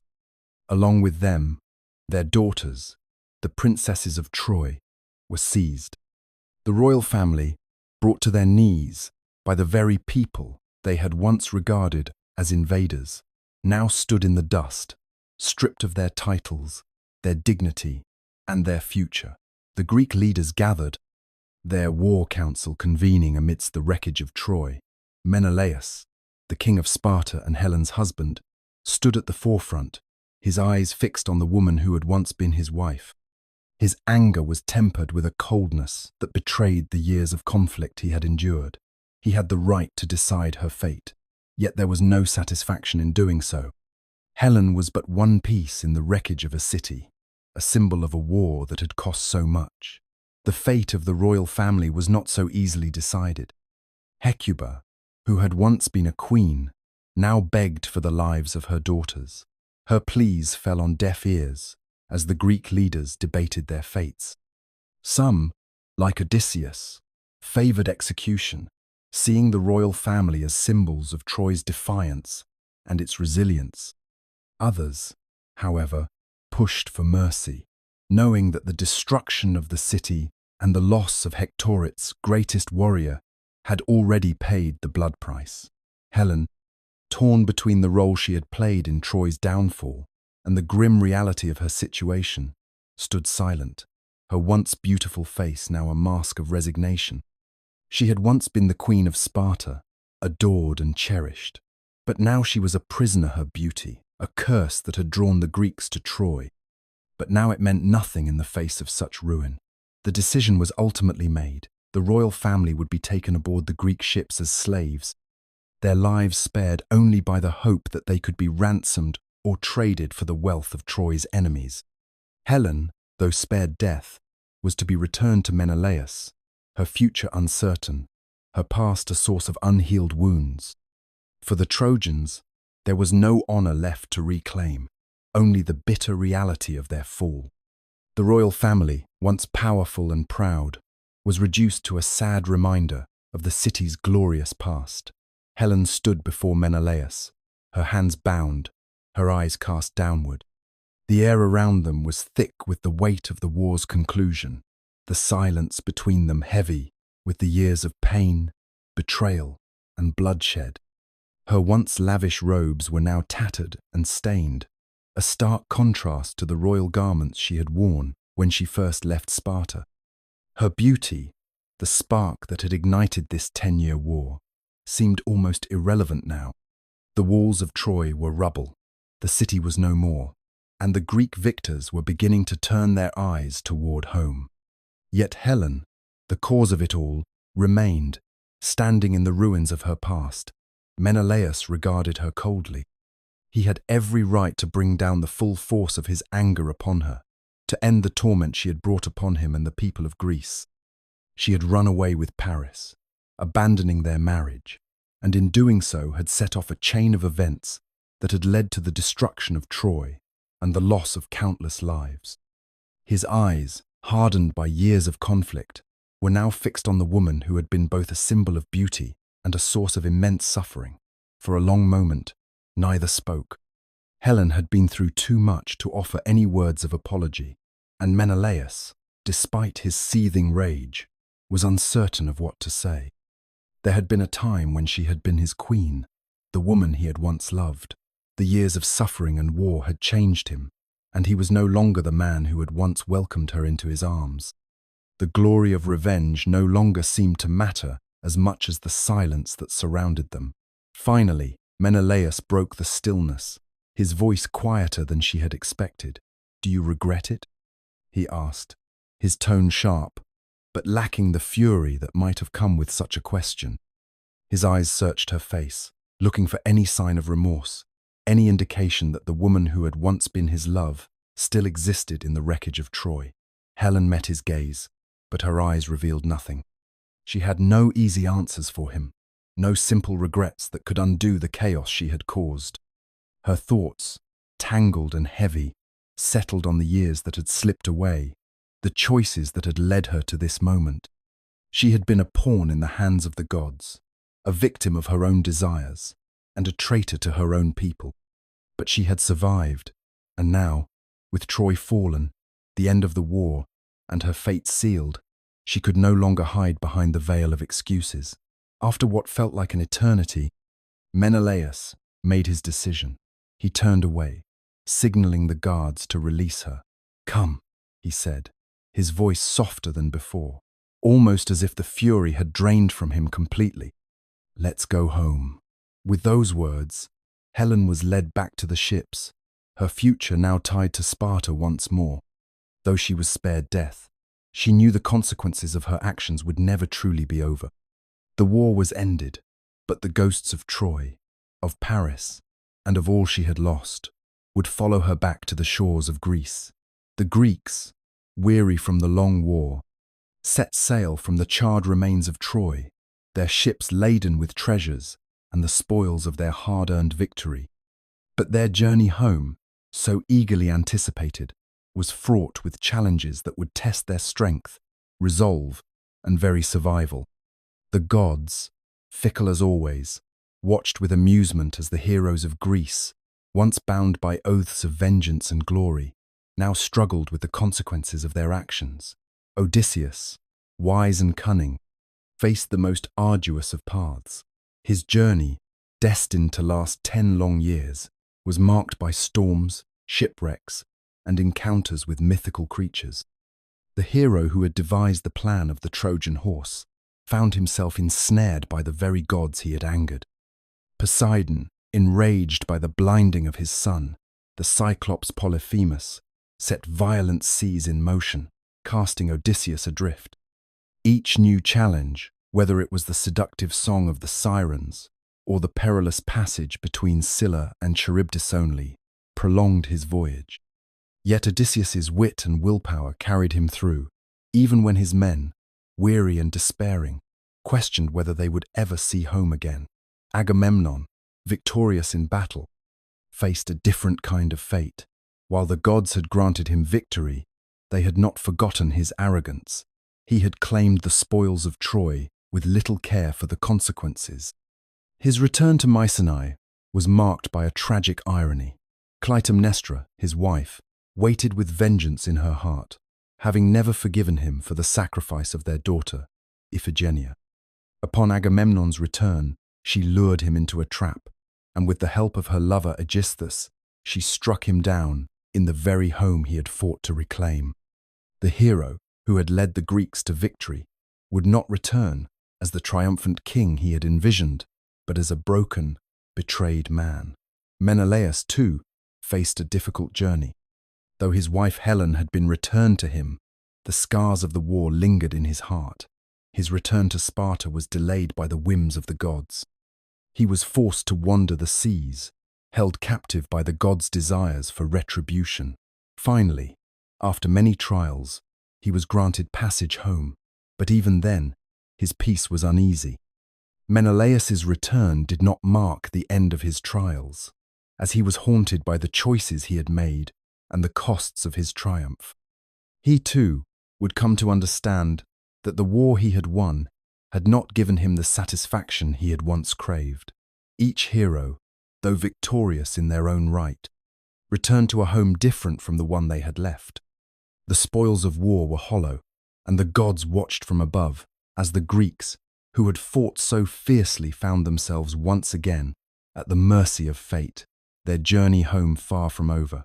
Agamemnon, victorious and weary from the long campaign, returned at last to Mycenae, his heart heavy with the weight of the war and the decisions that had brought him glory. The Greek fleet had left Troy's burning shores, and now the king of Mycenae, triumphant in battle, sought nothing more than peace. But peace was a fragile thing, and for Agamemnon it was already slipping from his grasp. The gods had granted him victory, but they had not forgotten his sins. Most haunting of all was his sacrifice of his daughter, Iphigenia, to appease the goddess Artemis. The memory of that terrible choice gnawed at Agamemnon's conscience, even as he returned home to the welcoming embrace of his wife, Clytemnestra, the same woman who had borne his children, shared his throne, and stood by him in times of peace and war, now harbored a resentment that had taken root long before Troy's walls had fallen. Clytemnestra had never forgiven Agamemnon for his decision to sacrifice Iphigenia. Though he had acted under the weight of his duty, the deep betrayal felt by a mother whose child had been taken from her for the sake of war was a wound that could never heal. For years, she had waited in silence, seething with anger. She had no intention of welcoming her husband back as the triumphant king he hoped to be. She had already made up her mind. Agamemnon would not return from this war unscathed. The gods themselves seemed to favor her plan. Clytemnestra, with her lover Aegisthus at her side, lured Agamemnon into a false sense of security. She welcomed him home with feigned warmth, and after he had bathed and eaten, she cloaked herself in a veil of false reconciliation. The moment was ripe for vengeance. With ruthless determination, Clytemnestra struck, and Agamemnon, unprepared for the attack, fell beneath her blows. His body was a silent testament to the curse that had plagued his family for generations. For Agamemnon, there was no triumph, no rejoicing in his return. The bloodshed he had sown during the war was now paid for in the blood of his own flesh and blood. This was the curse of the Atreides, a family doomed by their own actions, whose fates were forever intertwined with violence and revenge. Agamemnon's death was not a singular tragedy, was part of a larger, dark tale that began with his father, Atreus, and would reach into the next generations. The gods had laid down their judgment, and Agamemnon's fate, sealed by his own choices, was just one more chapter in the endless cycle of bloodshed that defined his family's legacy. And so, Agamemnon's return, so eagerly awaited, ended in a tragic and bloody death, marking yet another tragic end to a Greek hero's journey. The curse of his house was far from over. Odysseus, the clever king of Ithaca, had fought valiantly at Troy, but his true trial began after the fall of the city. His journey home, which was supposed to be a moment of relief and reunion, turned into a long and torturous odyssey. For 10 years, he wandered the seas, beset by gods and monsters, each encounter testing not only his strength, but also his wits. From the moment he left the shores of Troy, Odysseus's fate seemed sealed. The gods had cursed him. Poseidon, god of the sea, harbored a deep resentment for Odysseus, for it was he who had blinded the Cyclops Polyphemus, Poseidon's son. The vengeful god stirred up violent storms that sent Odysseus and his crew spiraling off course again and again, further from home. During his travels, Odysseus's cunning proved to be both a blessing and a curse. He outwitted the Cyclops and escaped the deadly allure of the sirens. But it was his decisions, driven by his desire to return home, that often led to misfortune. In his desperation to know his future, he ventured to the underworld, seeking counsel from the spirits of the dead. There, he learned that his journey was not yet over, and that his crew would continue to perish unless he chose his path with wisdom. The sorceress Circe, too, tested Odysseus's resolve. She turned his men into swine, but Odysseus's quick thinking and the aid of the god Hermes allowed him to reverse her magic. Yet, even as he navigated these trials, he could not escape the temptation of earthly pleasures. In his brief time on the island of the Phaeacians, Odysseus was treated like royalty and regaled with tales of the wonders he had endured, but his longing for home never wavered. The years wore on, and his heart remained fixed on Ithaca and the wife he had left behind. Through it all, Odysseus's love for his wife, Penelope, and his son, Telemachus, never faltered. It was their image that kept him going when all seemed lost, but as the years passed, those who had waited for him back in Ithaca grew anxious. Suitors crowded his halls, each hoping to claim Penelope's hand, believing that Odysseus was dead. But Penelope remained faithful, using her wits to delay her choice, never believing the tales of Odysseus's death. Finally, after 10 long years, Odysseus returned home, disguised as a beggar, a man who had seen the worst that the world could offer and survived. The reunion with Penelope was bittersweet had returned, but the cost of his journey had taken its toll. In a final test of his cunning, Odysseus rid his home of the suitors and restored order to Ithaca, but the journey was far from over. The gods, forever part of his fate, ensured that his trials would not end in peace. And so, Odysseus's journey, though it brought him home, remained a testament to the enduring power of will, wit, and the gods' capricious favor.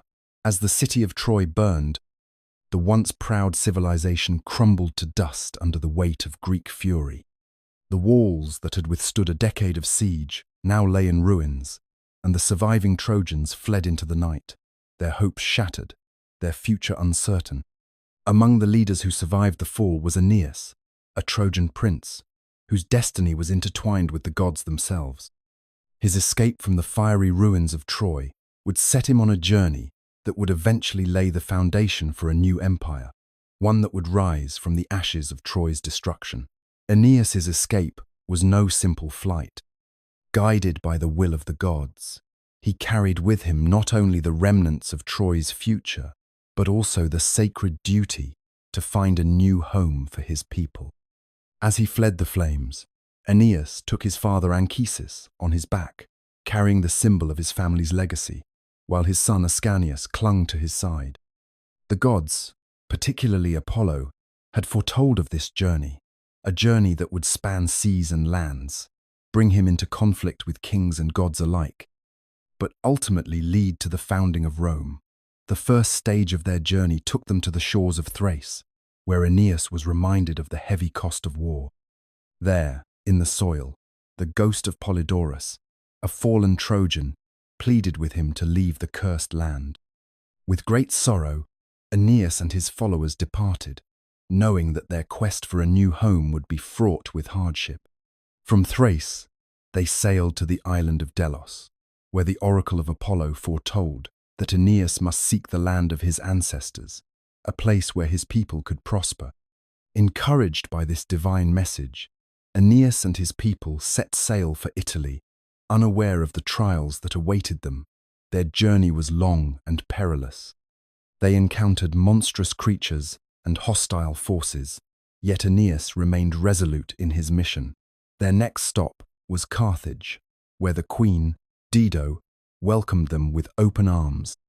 Aeneas, for a brief moment, was tempted to abandon his mission and remain with her, finding peace and love in her kingdom. However, the gods, particularly Jupiter, reminded him of his greater purpose. The fates of his people and the destiny of Rome lay in the land of Italy, not in the comforts of Carthage. The gods intervened again, driving a wedge between Aeneas and Dido. Heartbroken, Dido cursed Aeneas as he sailed away, vowing that their peoples would be enemies forever. With a heavy heart, Aeneas pressed on, his resolve stronger than ever. His journey would take him through battles, encounters with gods and heroes, and the struggle to build a new future for his people. Through it all, Aeneas remained focused on his divine mission to establish a city that would one day grow into the mighty Roman Empire. His trials, his losses, and his devotion to his people shaped him into the leader he was destined to be. The fall of Troy, though devastating, was not the end. It was the beginning of a new chapter, one in which Aeneas would carve his place in history and lay the first stone of a civilization that would stand the test of time.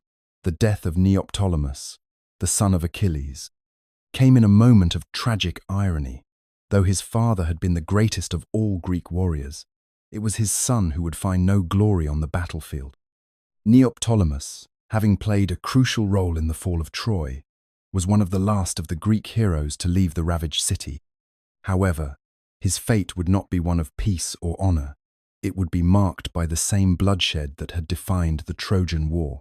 Neoptolemus's death was not a consequence of the war itself, but rather a bitter aftertaste of the violence that lingered long after the Greeks had claimed victory. The conflict had ended, but the cycle of revenge continued. In a cruel twist, Neoptolemus found himself involved in a confrontation that would bring about his untimely demise. Upon leaving Troy, Neoptolemus sailed to the island of Delphi, hoping to seek his fortune and establish his place in the world. There, he encountered a rival hero, Orestes, the son of Agamemnon, who had his own reasons for seeking vengeance. In a tragic and fateful meeting, the two men clashed. What started as a dispute over the spoils of the war soon spiraled into a fight to the death, a fight that neither could avoid. Neoptolemus, perhaps embittered by the chaos of the war and the loss of his father, fought with all the ferocity he had inherited, but it was not enough. The young warrior was struck down in this brutal encounter, his life snuffed out before it could truly begin. The tragic irony of his death was that it was not a blow from the Trojans or an enemy he had fought against in battle, but from one of his own, another hero who bore the weight of the past. The grief of his death reverberated through the ranks of the Greeks, a reminder that the war had not truly ended with the fall of Troy. The gods, it seemed, still watched over their creation, but in a manner that ensured the cycle of vengeance continued. Neoptolemus's death symbolized the ultimate futility of the war. His bloodline, so closely tied to the Greek victory, ended in the same way as so many others through violence and retribution. Though he had been born of a hero, Neoptolemus could not escape the consequences of the war that had torn so many lives apart. His tragic end was another link in the chain of destruction, a reminder that the price of victory was not always a peaceful future, but rather the perpetuation of the very conflicts that had created the war in the first place. After the fall of Troy, many of its surviving heroes and royalty found themselves at the mercy of the Greeks. Among them were Helenus, the son of King Priam, and Andromache, the widow of Hector. Their fates, though intertwined with tragedy, would play a significant role in the aftermath of the war. Helenus, once a seer and a prince of Troy, had always been one of the more influential figures within the city. He had foretold the fall of Troy and had advised his brother Hector in many matters of strategy. In the wake of Troy's destruction, Helenus was captured and brought before the Greek leaders. Though once a fierce enemy, he was now a prisoner of war, forced to navigate a world where the once great walls of his city lay in ruins. Despite his captivity, Helenus's wisdom and foresight would not be wasted. The Greeks, recognizing his intelligence, offered him a position of importance within their ranks, though his freedom was still held in check. Eventually, Helenus was given control over a small part of the conquered land, a piece of Troy's former glory, and allowed to rule with the Greeks' consent. Andromache, Hector's grieving widow, found herself in an even more complicated position. As the wife of the greatest Trojan hero, she had once enjoyed a life of privilege and safety. Now, however, she was one of the many women captured by the Greeks, her fate uncertain. With the loss of her husband and the destruction of her home, Andromache's life was one of constant sorrow. Yet, her strength and resilience became apparent as she endured the hardships of captivity. Unlike many of her fellow captives, Andromache's grace and nobility won the respect of her captors, though they still treated her as property, a prize to be claimed by one of the Greek leaders. She was eventually given to Neoptolemus, the son of Achilles, as his concubine. Her grief was never far from the surface, but she bore the weight of her circumstances with quiet dignity, her loyalty to Hector and her son, Astyanax, never wavering. Though Helenus and Andromache were captives of the Greeks, their roles in the aftermath of the war were significant. Helenus's knowledge of the ancient prophecies and his understanding of Trojan affairs made him an invaluable asset to the Greeks. His advice helped shape some of the decisions that followed the fall of Troy, though his heart remained loyal to his people. Andromache, though robbed of her happiness and her family, became a symbol of the war's human cost. Her life as a prisoner of war marked the tragic fate of many Trojan women, but it also highlighted the resilience of those who survived the devastation.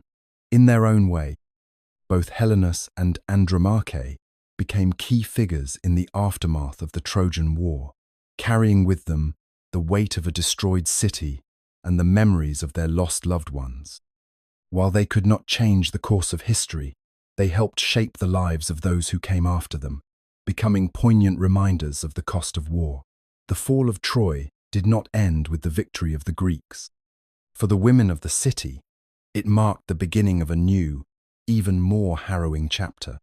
Among them were Andromache, Hecuba, and Cassandra, who had once held positions of power, respect, and dignity within the walls of Troy.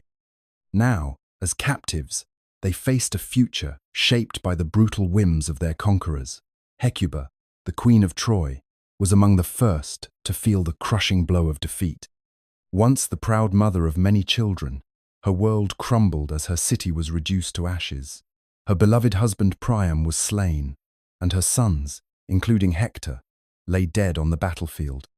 Stripped of her royal title and dignity, Hecuba was taken as a slave, forced to endure humiliation by the very people who had destroyed her kingdom. The Greeks, in their conquest, treated her with scorn, seeing her not as the grieving mother and queen she was, but as a spoil of war to be claimed. Yet even in her broken state, Hecuba's grief and rage were palpable. Her voice, though silenced by captivity, still echoed the pain of a lost world, one that could never be rebuilt. Andromache, the widow of Hector, had perhaps suffered the most of all the Trojan women.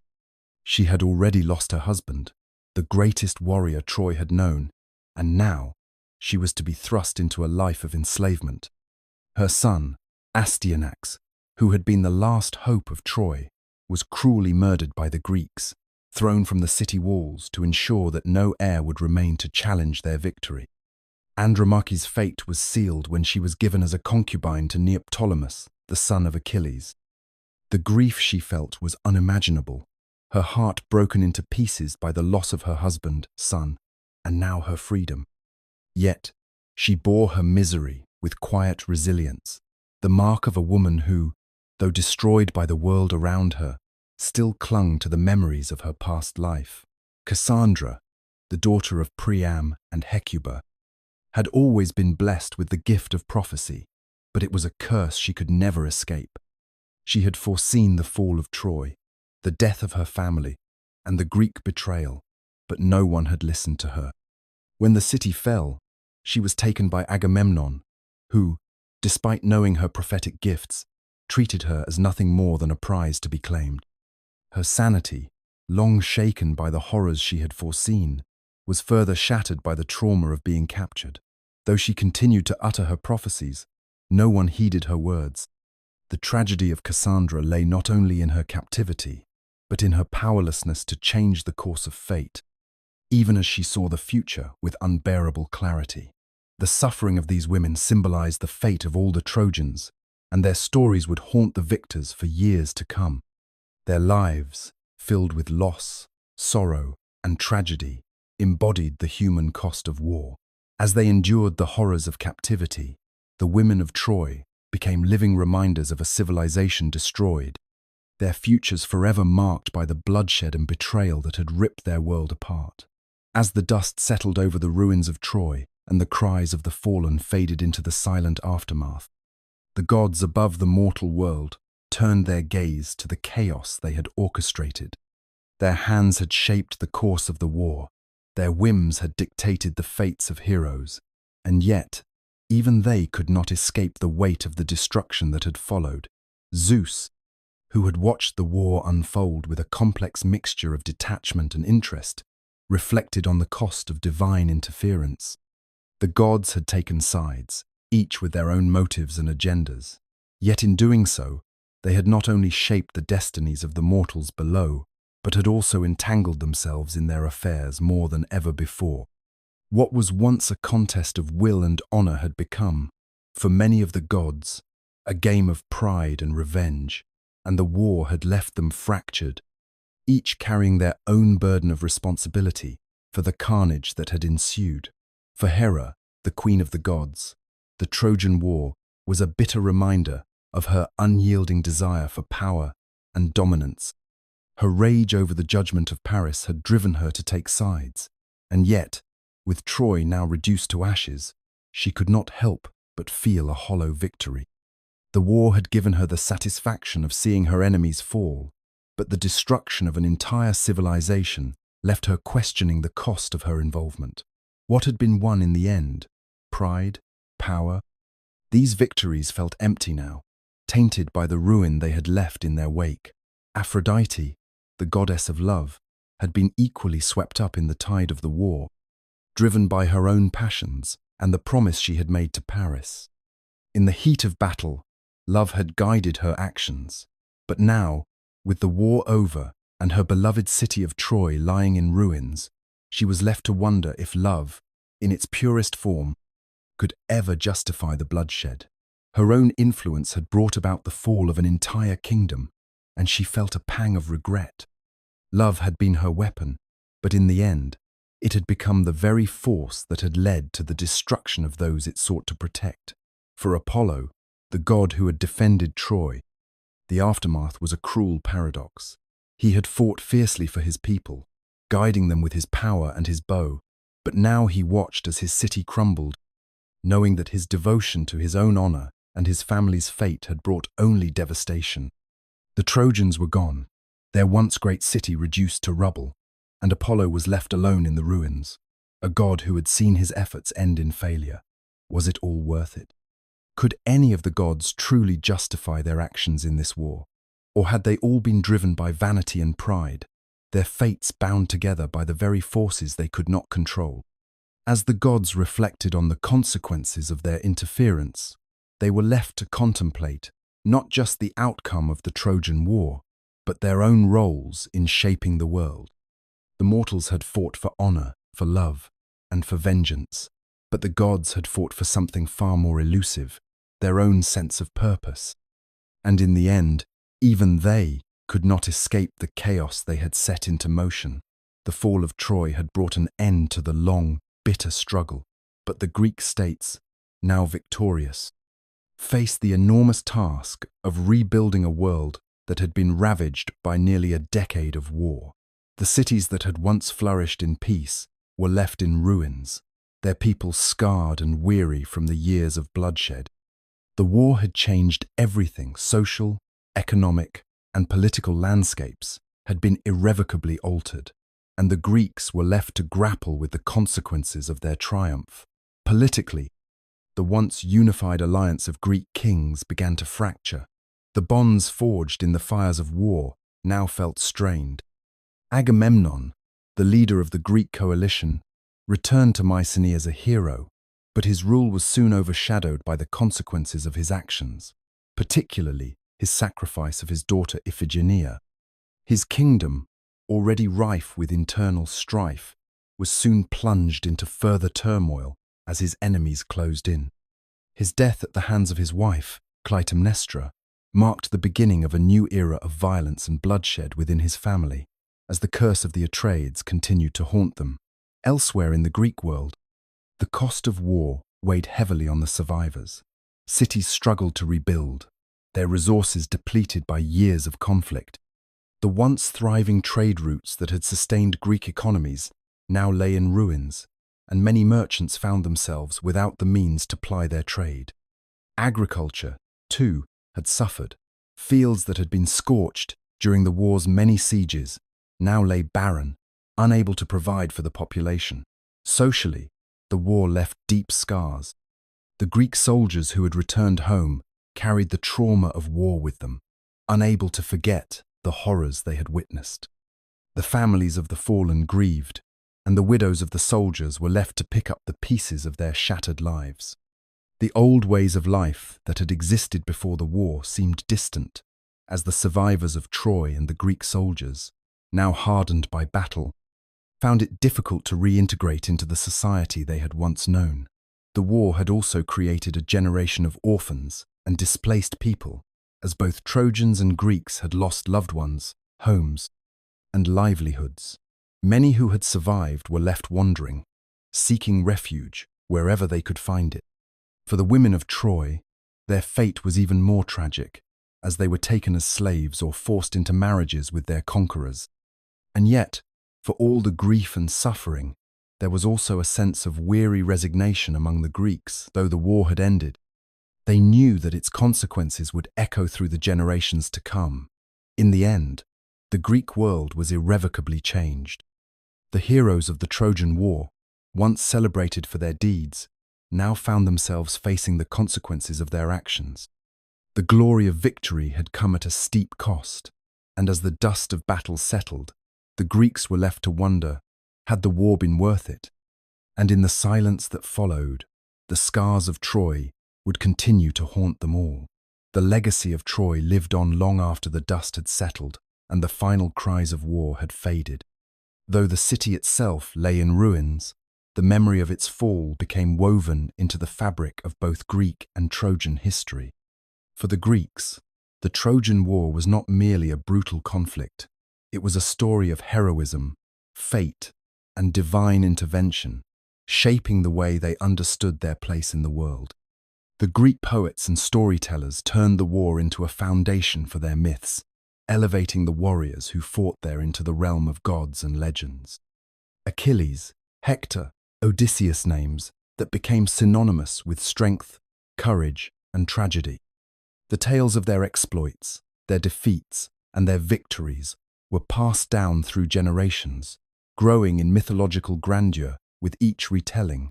For the Trojans, however, the war and its aftermath were framed through a lens of loss and exile. The destruction of their city marked the end of a proud civilization, but the memory of Troy remained alive in the hearts of the survivors. In their exodus, led by Aeneas, the Trojans carried with them the stories of their fallen city and their fallen heroes. These tales of exile, survival, and eventual hope laid the foundation for a new future. Aeneas's journey, immortalized in Virgil's Aeneid, became the heart of the Roman Empire's origin story. And through this narrative, the spirit of Troy lived on. The Trojans were not just victims of war, they were the ancestors of a new empire, destined to rise from the ashes of their once great city. As generations passed, the Trojan War was no longer simply a tale of individual heroism or a city's demise. It became a universal story of the fragility of human endeavor, the cruelty of fate, and the divine forces that guided the destinies of men. The war's themes, love, revenge, betrayal, honor, resonated beyond the ancient world, influencing not just Greek and Roman literature, but the works of countless writers, artists, and philosophers throughout history. The myth of the Trojan horse, of Odysseus's cleverness, and of the wrath of Achilles provided more than just entertainment. They were moral lessons, reflections on the human condition, and warnings of the inevitable consequences of pride and conflict.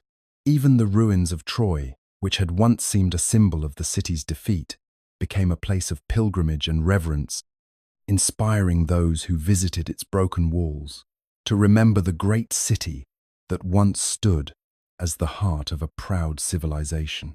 Troy, like its myth, would never truly die. Its legacy lived on, immortalized in the art, culture, and consciousness of the generations that followed.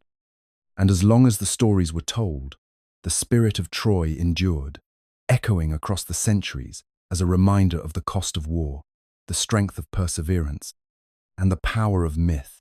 The influence of Homer's Iliad and Odyssey cannot be overstated. These two monumental works, chronicling the events of the Trojan War and the long journey of Odysseus back home, became the cornerstone of Greek cultural identity. They were more than just stories. They were the very foundation of Greek education, philosophy, and understanding of the human experience. The lessons of the Iliad, with its exploration of heroism, wrath, honor, and fate, were ingrained into the Greek consciousness, shaping their ideals of what it meant to be a warrior, a leader, and a citizen. The Odyssey, on the other hand, spoke to the Greeks' enduring desire for adventure, intellect, and the pursuit of homecoming, offering a deep meditation on resilience, loyalty, and the trials of the human spirit.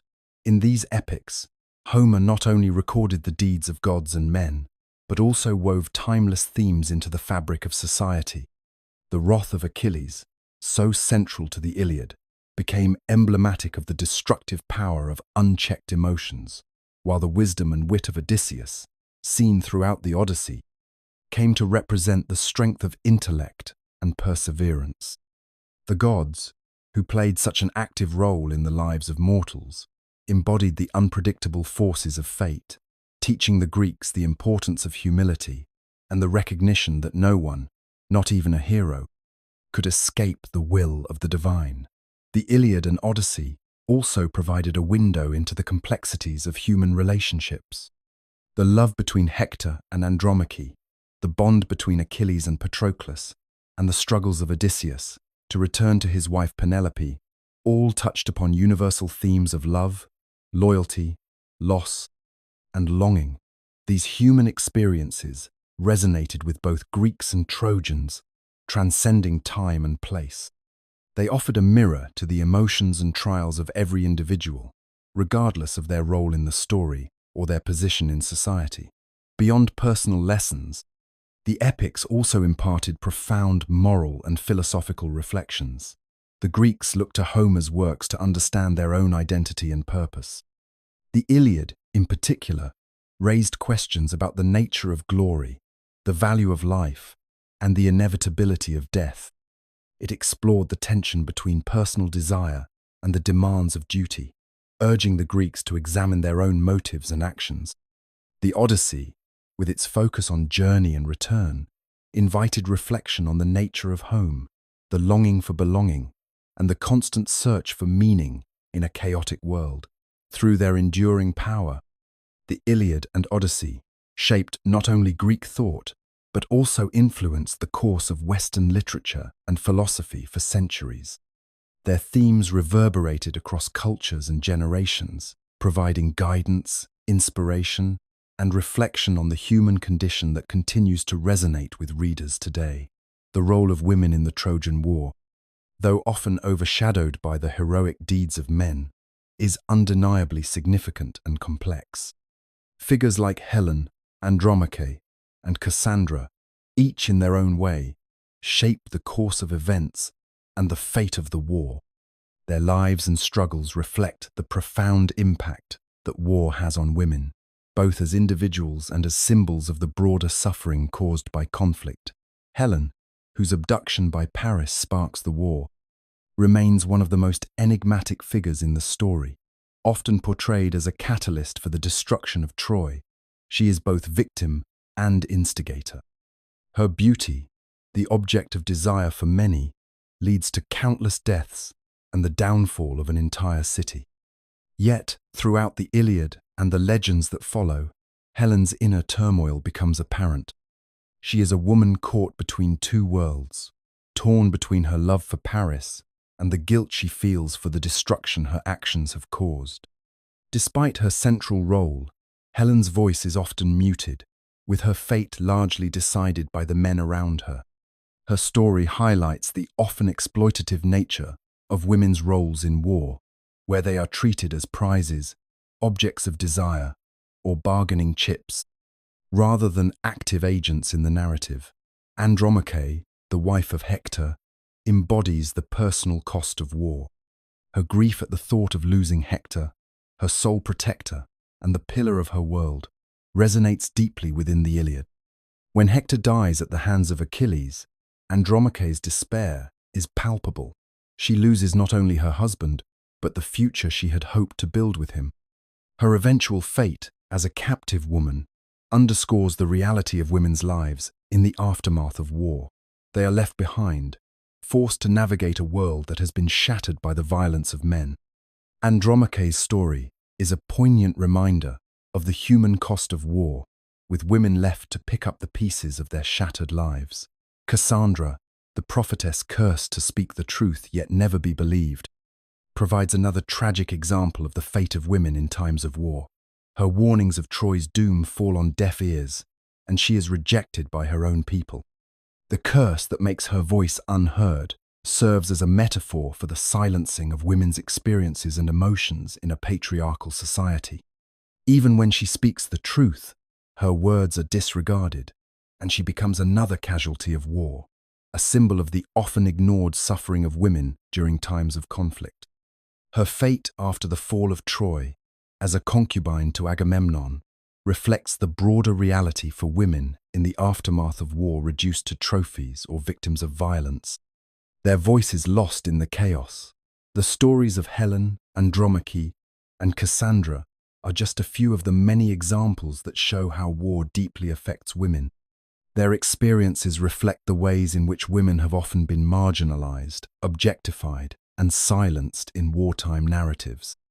Yet, their stories also demonstrate their strength, resilience, and the lasting impact they have had on the legacies of their respective cultures. Through these women, we see that war does not only shape the destinies of men, it alters the lives of women in profound and often devastating ways. As the Trojan War reaches its devastating conclusion, the gods, who had once meddled in every aspect of the conflict, begin to withdraw from the lives of mortals. The divine beings, who had taken sides and wielded immense power, become less directly involved as the war ends. Their influence, once palpable and forceful, fades into the background as the mortals themselves must grapple with the aftermath of their actions. Throughout the war, the gods had been deeply intertwined with human affairs. Athena, Hera, and Apollo championed the Greeks, while Aphrodite, Ares, and others sided with the Trojans. Their intervention had shaped the outcomes of battles, offered protection to certain heroes, and even swayed the fates of entire cities. Yet as Troy falls and the dust settles, the gods' ability to shape the mortal world seems to diminish. The war that once seemed like a divine game, with gods pulling strings from the heavens, now appears to have run its course. The gods, perhaps worn out by the endless conflict or disillusioned by the chaos they helped create, step back, leaving mortals to live with the consequences of their choices. In the wake of the war, the divine beings no longer command the same attention they once did. Zeus, once the ruler of gods and men, watches as human affairs take on a darker, more tragic tone. The once vaunted deities, who shaped history with the flick of a hand, now seem distant, perhaps even irrelevant. Their power to manipulate the outcomes of mortal conflict has waned, and the result is a world where humans must reckon with their own actions without the crutch of divine favor or wrath. The fall of Troy serves as a turning point in the relationship between gods and men. No longer are the gods, the puppeteers, pulling the strings of fate. Instead, humans are left to rebuild from the ruins they've created. For the mortals who survived, the war is no longer just a battle between cities or nations. It is an internal struggle, a personal reckoning with the horrors of war and the loss of their god's intervention. The gods' fading influence marks a shift in the human experience. The lessons of the war, both moral and tragic, are now the province of humanity, and the gods' direct influence on mortal lives has receded.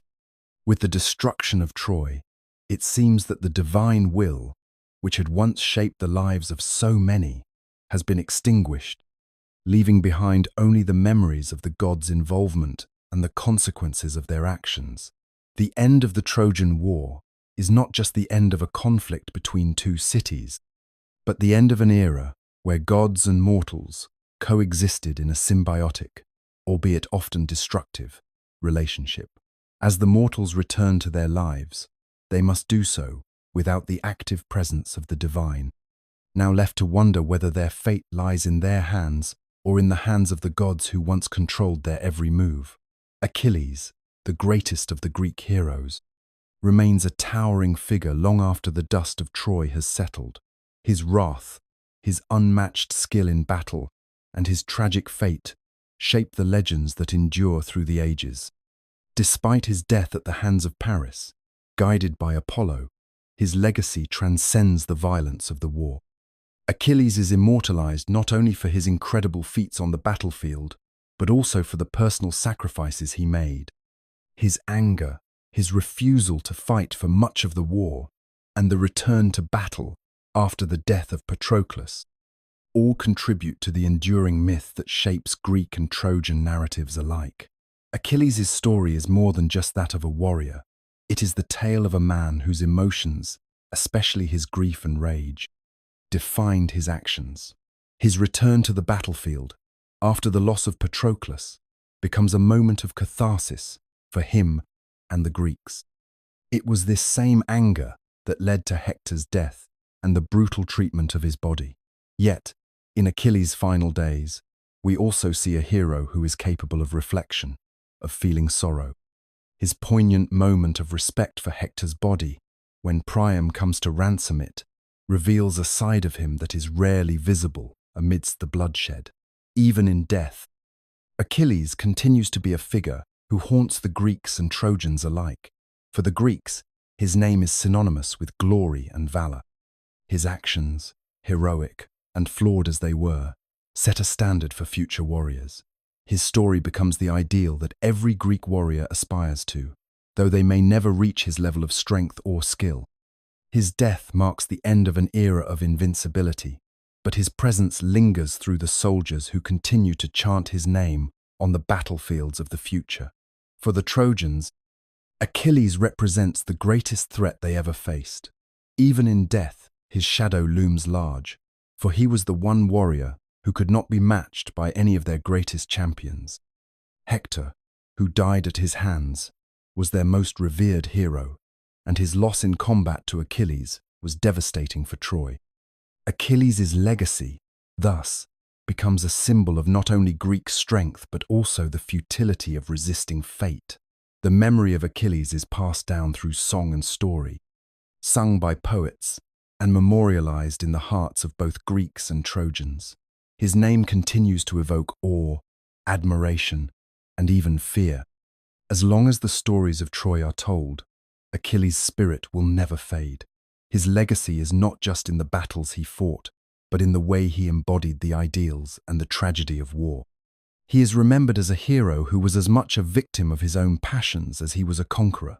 The Trojan War, with all its glory and bloodshed, transcends the boundaries of myth, becoming a symbol of the futility and destructiveness inherent in conflict. Both the Greeks and the Trojans, in their victories and losses, grapple with the same harsh truths about the cost of war, the inevitable pain, and the relentless cycle of violence. The war that begins with a simple act of abduction, fueled by personal grievances, evolves into a decades-long battle that destroys not just cities and armies, but entire civilizations. From the Greek perspective, it is a war of honor, revenge, and pride, with the gods pulling the strings, pushing warriors toward inevitable clashes. For the Trojans, it is the battle for survival against invaders who claim righteousness but bring only ruin. Yet, in both cases, the consequences are the same: death, sorrow, and the collapse of once great cities. As the Greek forces, led by Agamemnon and Achilles, attack the walls of Troy, they are not just challenging the defenders of the city, but the very ideals that justify war. For the Trojans, each breach in the wall is not only a physical loss, but a symbolic onion assault on their identity, their way of life, and their gods. Troy becomes the archetype of a civilization that, though flawed and divided, stands strong against overwhelming forces. In the end, the fall of Troy represents the obliteration of a culture, a powerful reminder of how even the greatest empires can crumble under the weight of conflict. The Greeks, too, are not spared from the consequences. Though they emerge victorious, their victory is Pyrrhic, and the spoils of war are not what they expected. Achilles, the hero of the Greeks, is dead. Agamemnon returns home, only to be murdered, and Odysseus's long and difficult journey home will be fraught with hardships and misfortune. The Greek victors, laden with the weight of their own bloodshed and the gods' disfavor, find little peace in their triumph. In the aftermath, the war's devastation lingers in the collective memory. It becomes clear that, regardless of who wins, war does not bring glory or fulfillment, but destruction and loss. The Trojan War is no longer merely the story of two sides clashing. It becomes a broader symbol of the costs of pride, vengeance, and unchecked ambition. Both the Greeks and Trojans, each in their own way, face the consequences of their actions long after the war has ended. It serves as a cautionary tale, an enduring reminder of the futility of war, the devastation it brings, and the fragile nature of human civilization. Ultimately, the myth of Troy becomes more than just a story of conflict. It is a reflection of the human conditioner, ability to build, to destroy, and to be shaped by the choices we make.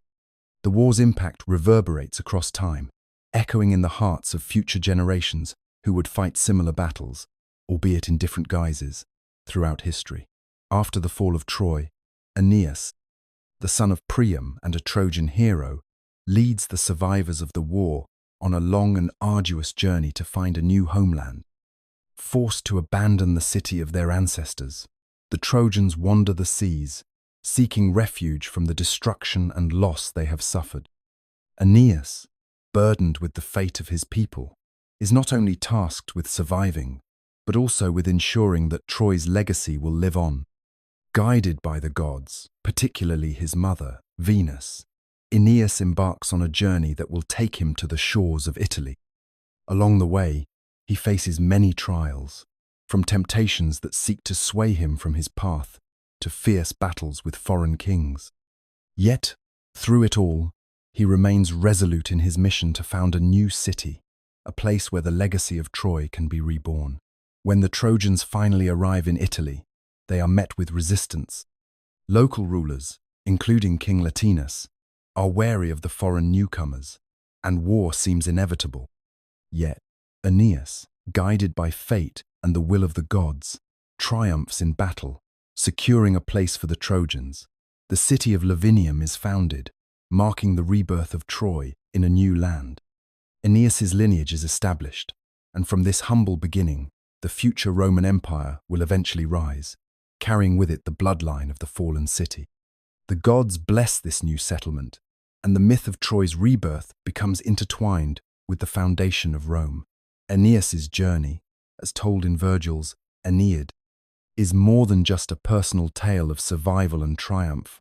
It is the story of a people's resilience and the continuation of their legacy, even after their homeland has been destroyed. The founding of Rome is seen as the fulfillment of Troy's ultimate destiny. Aeneas's descendants, the Romans, will go on to build an empire that will rule the known world, bringing with it the culture, values, and traditions of Troy. In the rise of Rome, the myth of Troy lives on, not in the ruins of a city, but in the foundations of a new and powerful civilization. The spirit of the Trojan people, their determination, and their devotion to their gods endure through the Roman Empire's military prowess, legal innovations, and architectural feats. Rome becomes the living embodiment of Troy's legacy, a city that rises from the ashes of war, stronger and more enduring than ever before. Thus, Troy's rebirth is not just a historical event in myth, but a lasting symbol of resilience, hope, and the belief that even after the greatest destruction, there is always the possibility of renewal. Through Aeneas and the founding of Rome, the story of Troy continues, carrying with it the aspirations of those who once walked its walls. The house of Atreus, once a powerful and feared dynasty, meets its tragic end with the death of its last heirs. The curse that has plagued the family for generations begun with the sin of Tantalus, passed through the brutal deeds of Atreus, and carried forward through Agamemnon and his children finally reaches its conclusion. Each ruler in the Atreid line has been marked by betrayal, murder, and suffering, and the family's downfall is both inevitable and tragic. The last remaining heir, Orestes, the son of Agamemnon and Clytemnestra, is burdened with the weight of his family's blood-stained history. He has already avenged his father's death by killing his mother, Clytemnestra, but in doing so, he sets into motion a cycle of revenge that consumes him. The gods, particularly the Furies, chase him relentlessly, demanding punishment for matricide. Orestes' journey is one of torment and madness, as he struggles to escape the curse that his family can never outrun. In the end, Orestes is left to face the consequences of his actions. The pursuit by the Furies becomes relentless, and he seeks refuge in Delphi, where the oracle foretells that his torment can only end when he seeks redemption. Yet, no matter how much he suffers or seeks atonement, there is no escaping the stain of his family's past. The curse is too deeply embedded in his bloodline. The final blow to the house of Atreus comes with Orestes' own death. In various versions of the story, Orestes is either killed by his enemies or driven to madness, and in his death, the family's line is extinguished. With him, the once mighty dynasty vanishes, leaving only the scars of its tragic history. There is no heir left to carry on the name of Atreus, and the family's reign of power and violence ends in a void with no future to speak of. The death of the last of the Atreides serves as a grim reminder of the consequences of seeking power through violence. Their story is one of moral decay, as each successive ruler sinks deeper into betrayal, murder, and vengeance. Their end is the inevitable result of a cycle they could never escape, a tragedy that haunts not just the individuals involved, but the whole of Greek mythology. The legacy of the Atreid family symbolizes the destructive force of unchecked ambition, the costs of vengeance, and the ultimate futility of trying to escape one's fate. In the end, the House of Atreus stands as a testament to the idea that no one, no matter how powerful, is immune to the consequences of their actions. The family's tragic demise marks the end of an era and serves as a cautionary tale, reminding all who follow that power gained through bloodshed and cruelty inevitably brings ruin. The Trojan War, with its complex blend of heroism, tragedy, and divine intervention, has left an indelible mark on literature throughout the ages.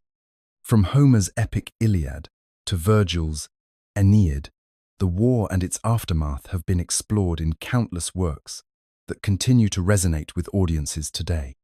These stories, filled with powerful themes of fate, honor, revenge, and the human condition, offer profound reflections on the nature of conflict and the consequences of war. In Homer's Iliad, the Trojan War is presented not as a distant historical event, but as a vivid and immediate tragedy, unfolding in real time. Through the lens of characters like Achilles, Hector, and Agamemnon, the Iliad explores the complexities of personal honor, loyalty, and the tension between human will and divine influence. The war, while driven by the actions of mortal men, is heavily shaped by the gods, whose capriciousness and rivalries mirror those of the humans they manipulate. The narrative of the Iliad ends before the fall of Troy itself, focusing instead on the destructive personal vendettas that fuel the conflict and the inevitable consequences that arise from them.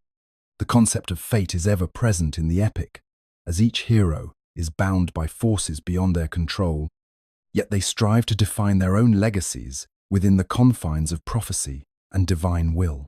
Virgil's Aeneid shifts the focus from the fall of Troy to the future of its survivors. Written in the aftermath of Rome's rise to power, the Aeneid tells the story of Aeneas, a Trojan hero destined to found the Roman Empire.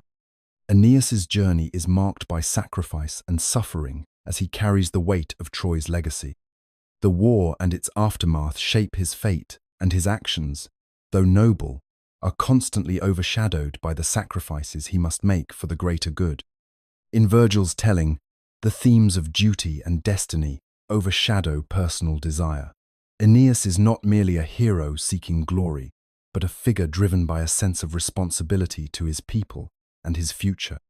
His journey mirrors the enduring impact of the Trojan War on the world that follows its consequences ripple through time, shaping the rise of Rome and the foundation of its empire.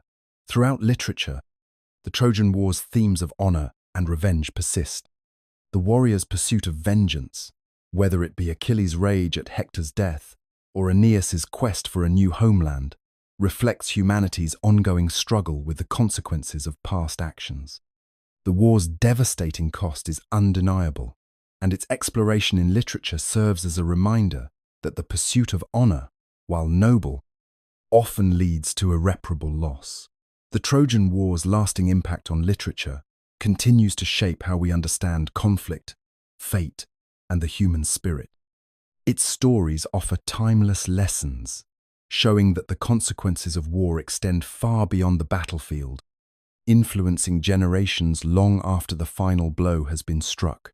The Trojan War stands as a foundational event in the development of both Greek and Roman identities, influencing their cultural and national consciousness for centuries. The conflict, immortalized through epic poetry and artistic representations, shaped how both civilizations saw themselves and their relationships with the past. For the Greeks, the war was more than just a historical event. It became a symbol of heroism, honor, and the tragic consequences of human pride.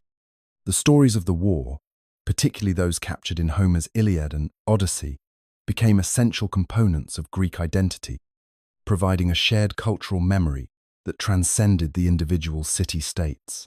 For the Greeks, the memory of Troy represented the epitome of both greatness and destruction. The Iliad focused on the heroism of figures like Achilles, Hector, and Odysseus, whose exploits became models of courage, loyalty, and leadership.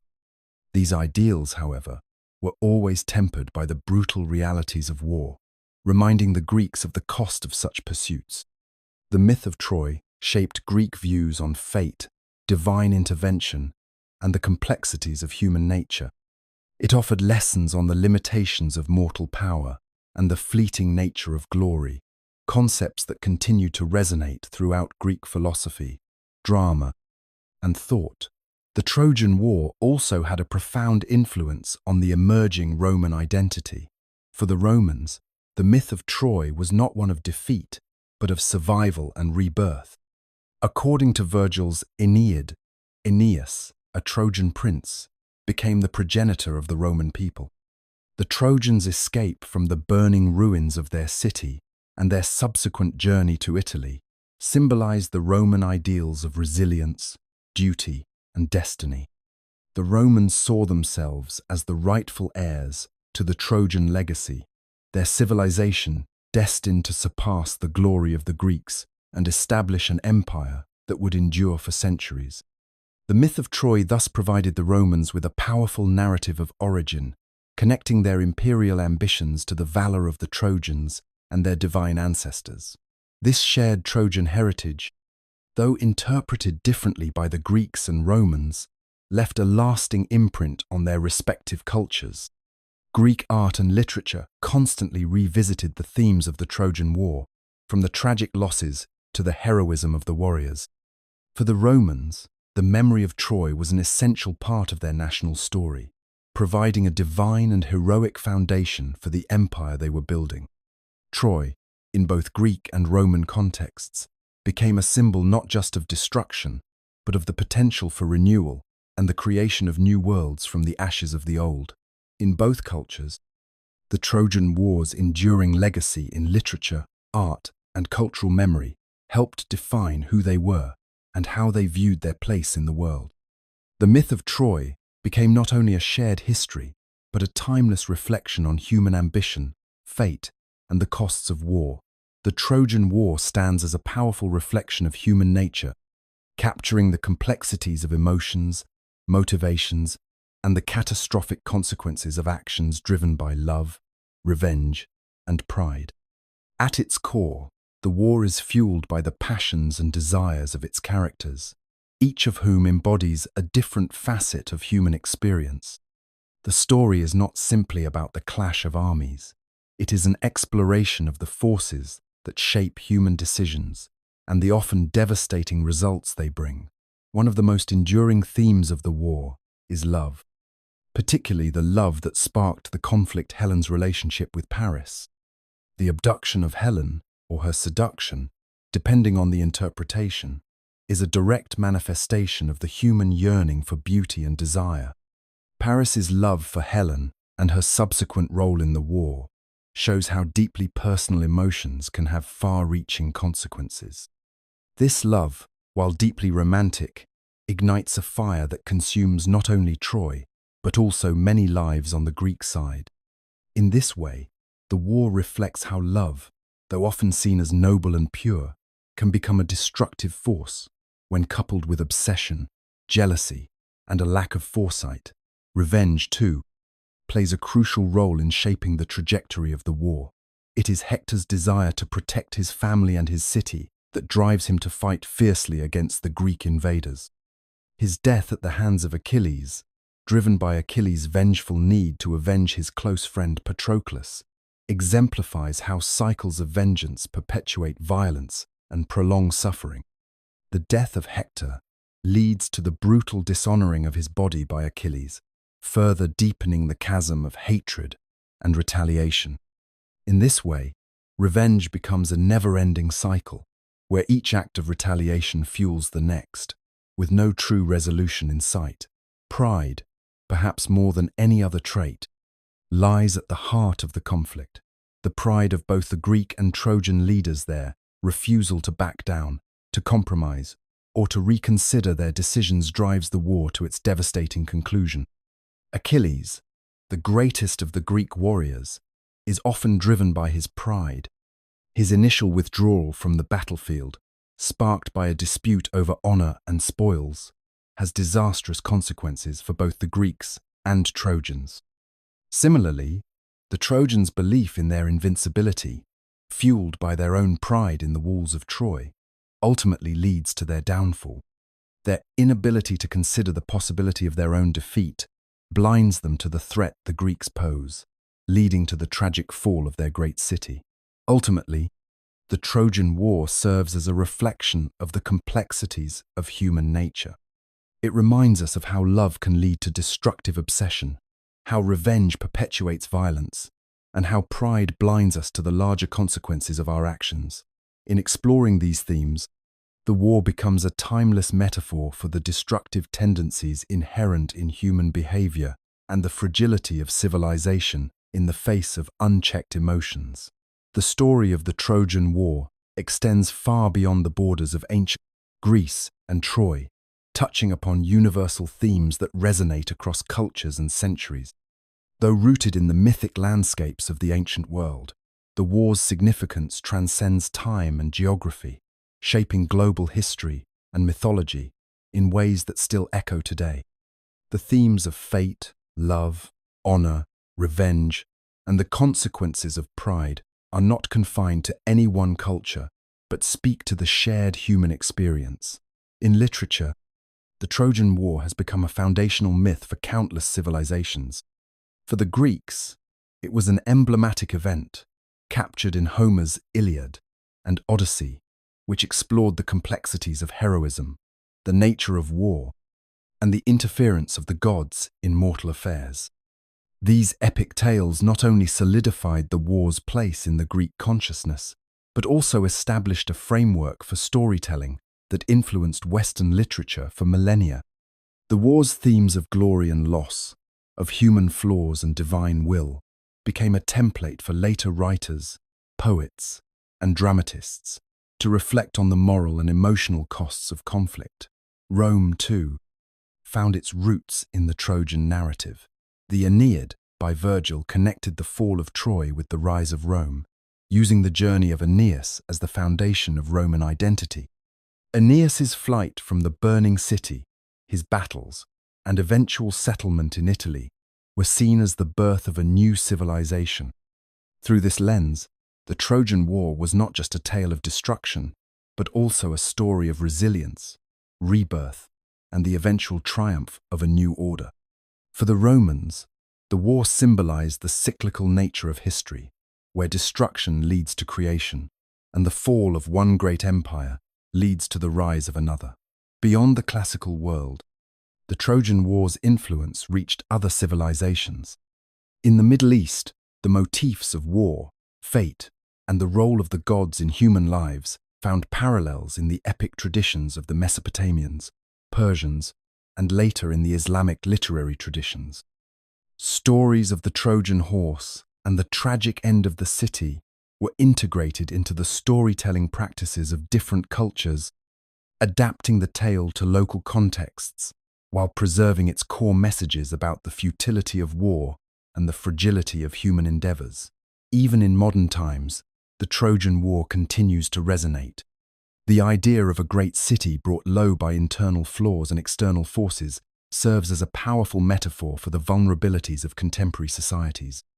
The Trojan War remains an enduring symbol of the cost of hubris, the inevitability of fate, and the tragic consequences of human conflict. It is a story that transcends its origins, inviting each generation to grapple with the same questions about humanity's relationship to power, destiny, and destruction. The global significance of Troy lies in its capacity to speak to the deepest elements of human nature and history. It is a tale of victory and defeat, of love and vengeance, of heroes and gods, whose echoes reverberate across cultures and continue to shape our understanding of war, identity, and the consequences of human ambition. The figures of Achilles, Hector, Paris, and Helen stand as some of the most enduring characters in the mythology of the Trojan War, their legacies woven into the fabric of both ancient and modern storytelling. These individuals, at the heart of the war's most defining moments, are complex characters who have been portrayed in diverse ways throughout history. Their roles as both heroes and villains are shaped by the nuances of their actions and the values of the societies that tell their stories. Achilles, the greatest of the Greek warriors, is remembered for his unmatched skill in battle, his wrath, and his deep sense of honor. His choice to withdraw from the conflict due to a dispute over honor with Agamemnon sets in motion a series of tragic events, leading to the death of his dear friend Patroclus. Achilles' return to the battlefield after Patroclus's death, marked by a thirst for vengeance, shows both his heroic qualities and his tragic flaws. His legacy is one of uncompromising strength, yet also of human frailty, as his downfall is triggered by his own pride and his vulnerability symbolized by his famous heel.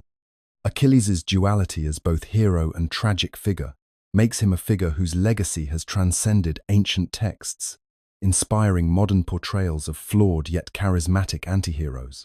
Hector, in contrast, is often viewed as the noble counterpart to Achilles, a devoted prince of Troy and a warrior bound by duty to his family and city. Hector embodies the qualities of selflessness and honor. His death at the hands of Achilles is one of the war's most poignant moments, as Hector's final plea to Achilles for the respect of his body speaks to the deep humanity that defines him.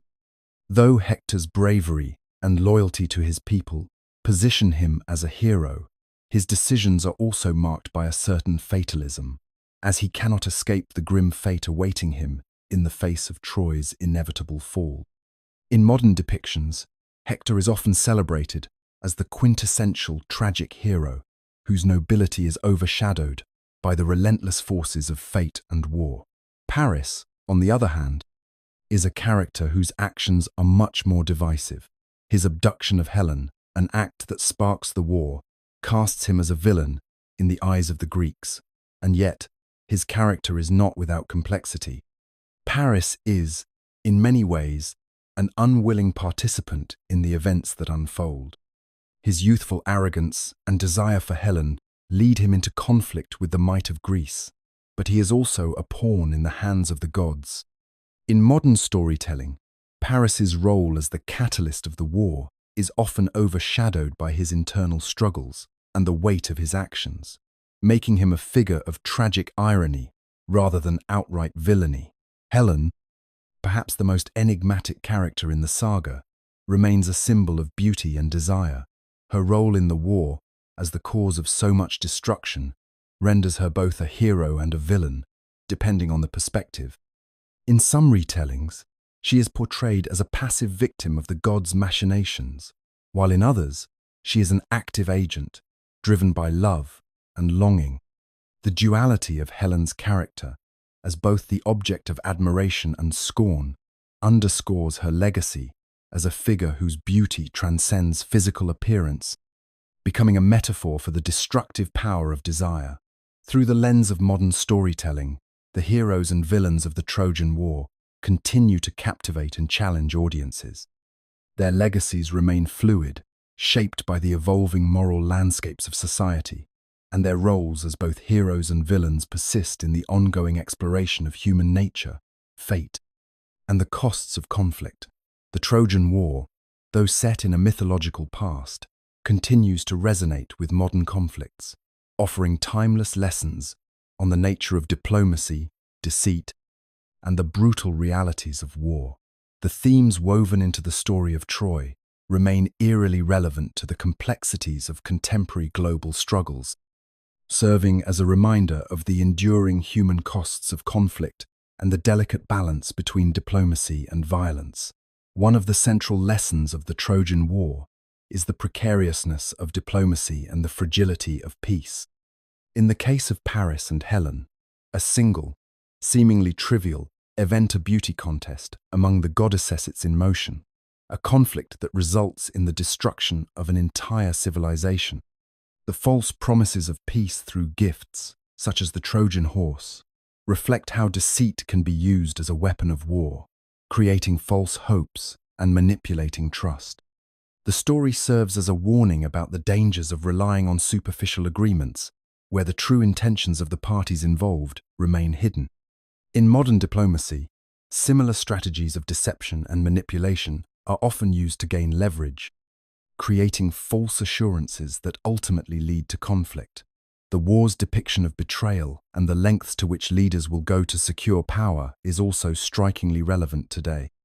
The Greeks' deception with the Trojan horse mirrors modern-day tactics where misdirection and manipulation are employed to gain the upper hand in both political and military struggles. Just as the Trojans unknowingly invited their doom by bringing the horse into the city, modern nations can unknowingly pave the way for their own downfall by falling victim to manipulation and deceit. The Trojan horse stands as a powerful metaphor for the false promises and manipulative strategies that often underpin the most devastating conflicts. Furthermore, the Trojan War illustrates the devastating human toll of prolonged conflict. The loss of life, the destruction of cities, and the suffering of innocent civilians are central to the war's narrative. In modern conflicts, whether in the Middle East, Africa, or Eastern Europe, similar patterns of destruction and human suffering emerge, often sparked by the same complex interplay of political, cultural, and religious factors. The story of Troy reminds us that while wars may begin with specific causes, their consequences ripple through time, affecting generations long after the fighting has ceased. The role of the gods in the Trojan War is also telling. They intervene in mortal affairs, sometimes to aid, sometimes to sabotage, highlighting the unpredictability and chaotic nature of warfare. In modern conflicts, external powers often intervene, shifting the course of events for their own interests, further complicating the struggle for those caught in the middle. The involvement of external forces in conflicts today mirrors the unpredictable and often destructive interventions of the gods, where the fates of nations are sometimes shaped by those who are distant from the battlefield but hold power over its outcomes. Ultimately, the Trojan War continues to serve as a poignant reflection of the costs of war, the ease with which diplomacy can be twisted into deceit, and the tragic consequences of unresolved conflict. Its lessons remain a sobering reminder of the delicate balance between peace and war, and the enduring relevance of these ancient stories in shaping our understanding of modern struggles. The Trojan War, though a myth, stands as one of the defining conflicts in human civilization, its legacy woven deeply into the fabric of history and mythology. Its story, passed down through generations, has shaped our understanding of war, heroism, and the often futile search for peace. From the epic poetry of Homer to the philosophical musings of later thinkers, the war has transcended its mythological origins, influencing countless aspects of culture, literature, and even politics. It remains an eternal reflection on the human condition, offering lessons on pride, vengeance, and the delicate balance between ambition and destruction. At the heart of the Trojan War lies a timeless exploration of human nature. The actions of Achilles, Hector, Paris, and Helen are not merely those of mythical beings, but representations of human desires and flaws. Achilles' rage and his quest for eternal glory, Hector's loyalty to his people, and Paris's decisions, driven by love and vanity, all point to the complexities of human emotion and the ways in which these emotions can drive us to both greatness and ruin. The war showcases the interplay between personal ambition and collective fate, demonstrating how individual desires can have far-reaching consequences, not just for the self, but for entire societies. The story of Troy also serves as a meditation on the horrors of war. Despite the heroic ideals presented in the actions of figures like Achilles and Odysseus, the war's outcome is marked by unimaginable suffering, loss, and destruction. The fall of Troy is not a victory to celebrate, but a devastating reminder of the cost of conflict. Cities are reduced to rubble, and lives are lost without purpose. The grief of the Trojans, especially the women who are left behind, echoes throughout the narrative, highlighting the personal toll of war. In many ways, the Trojan War becomes a symbol of the cyclical nature of violence, showing how conflicts often breed only further pain without offering the promised resolution. Yet, amidst the carnage and despair, the Trojan War also carries a profound message about the quest for peace. The war begins with a conflict that could have been avoided. The judgment of Parisand ends with the futile pursuit of honor and glory. Despite the hero's courage and deeds, the overarching message is one of tragic futility. Even the gods, who manipulate the fates of mortals, cannot alter the destructive course set into motion. In this way, the war speaks to the elusive nature of peace, reminding us of the challenge of achieving harmony when pride, greed, and vengeance fuel human actions. In the end, the Trojan War's enduring legacy is its reflection of both the grandeur and the tragedy of the human experience. It endures not only as a story of mythic heroes but as a mirror to our own world, inspiring reflection on the nature of conflict, the human desire for glory, and the endless pursuit of peace.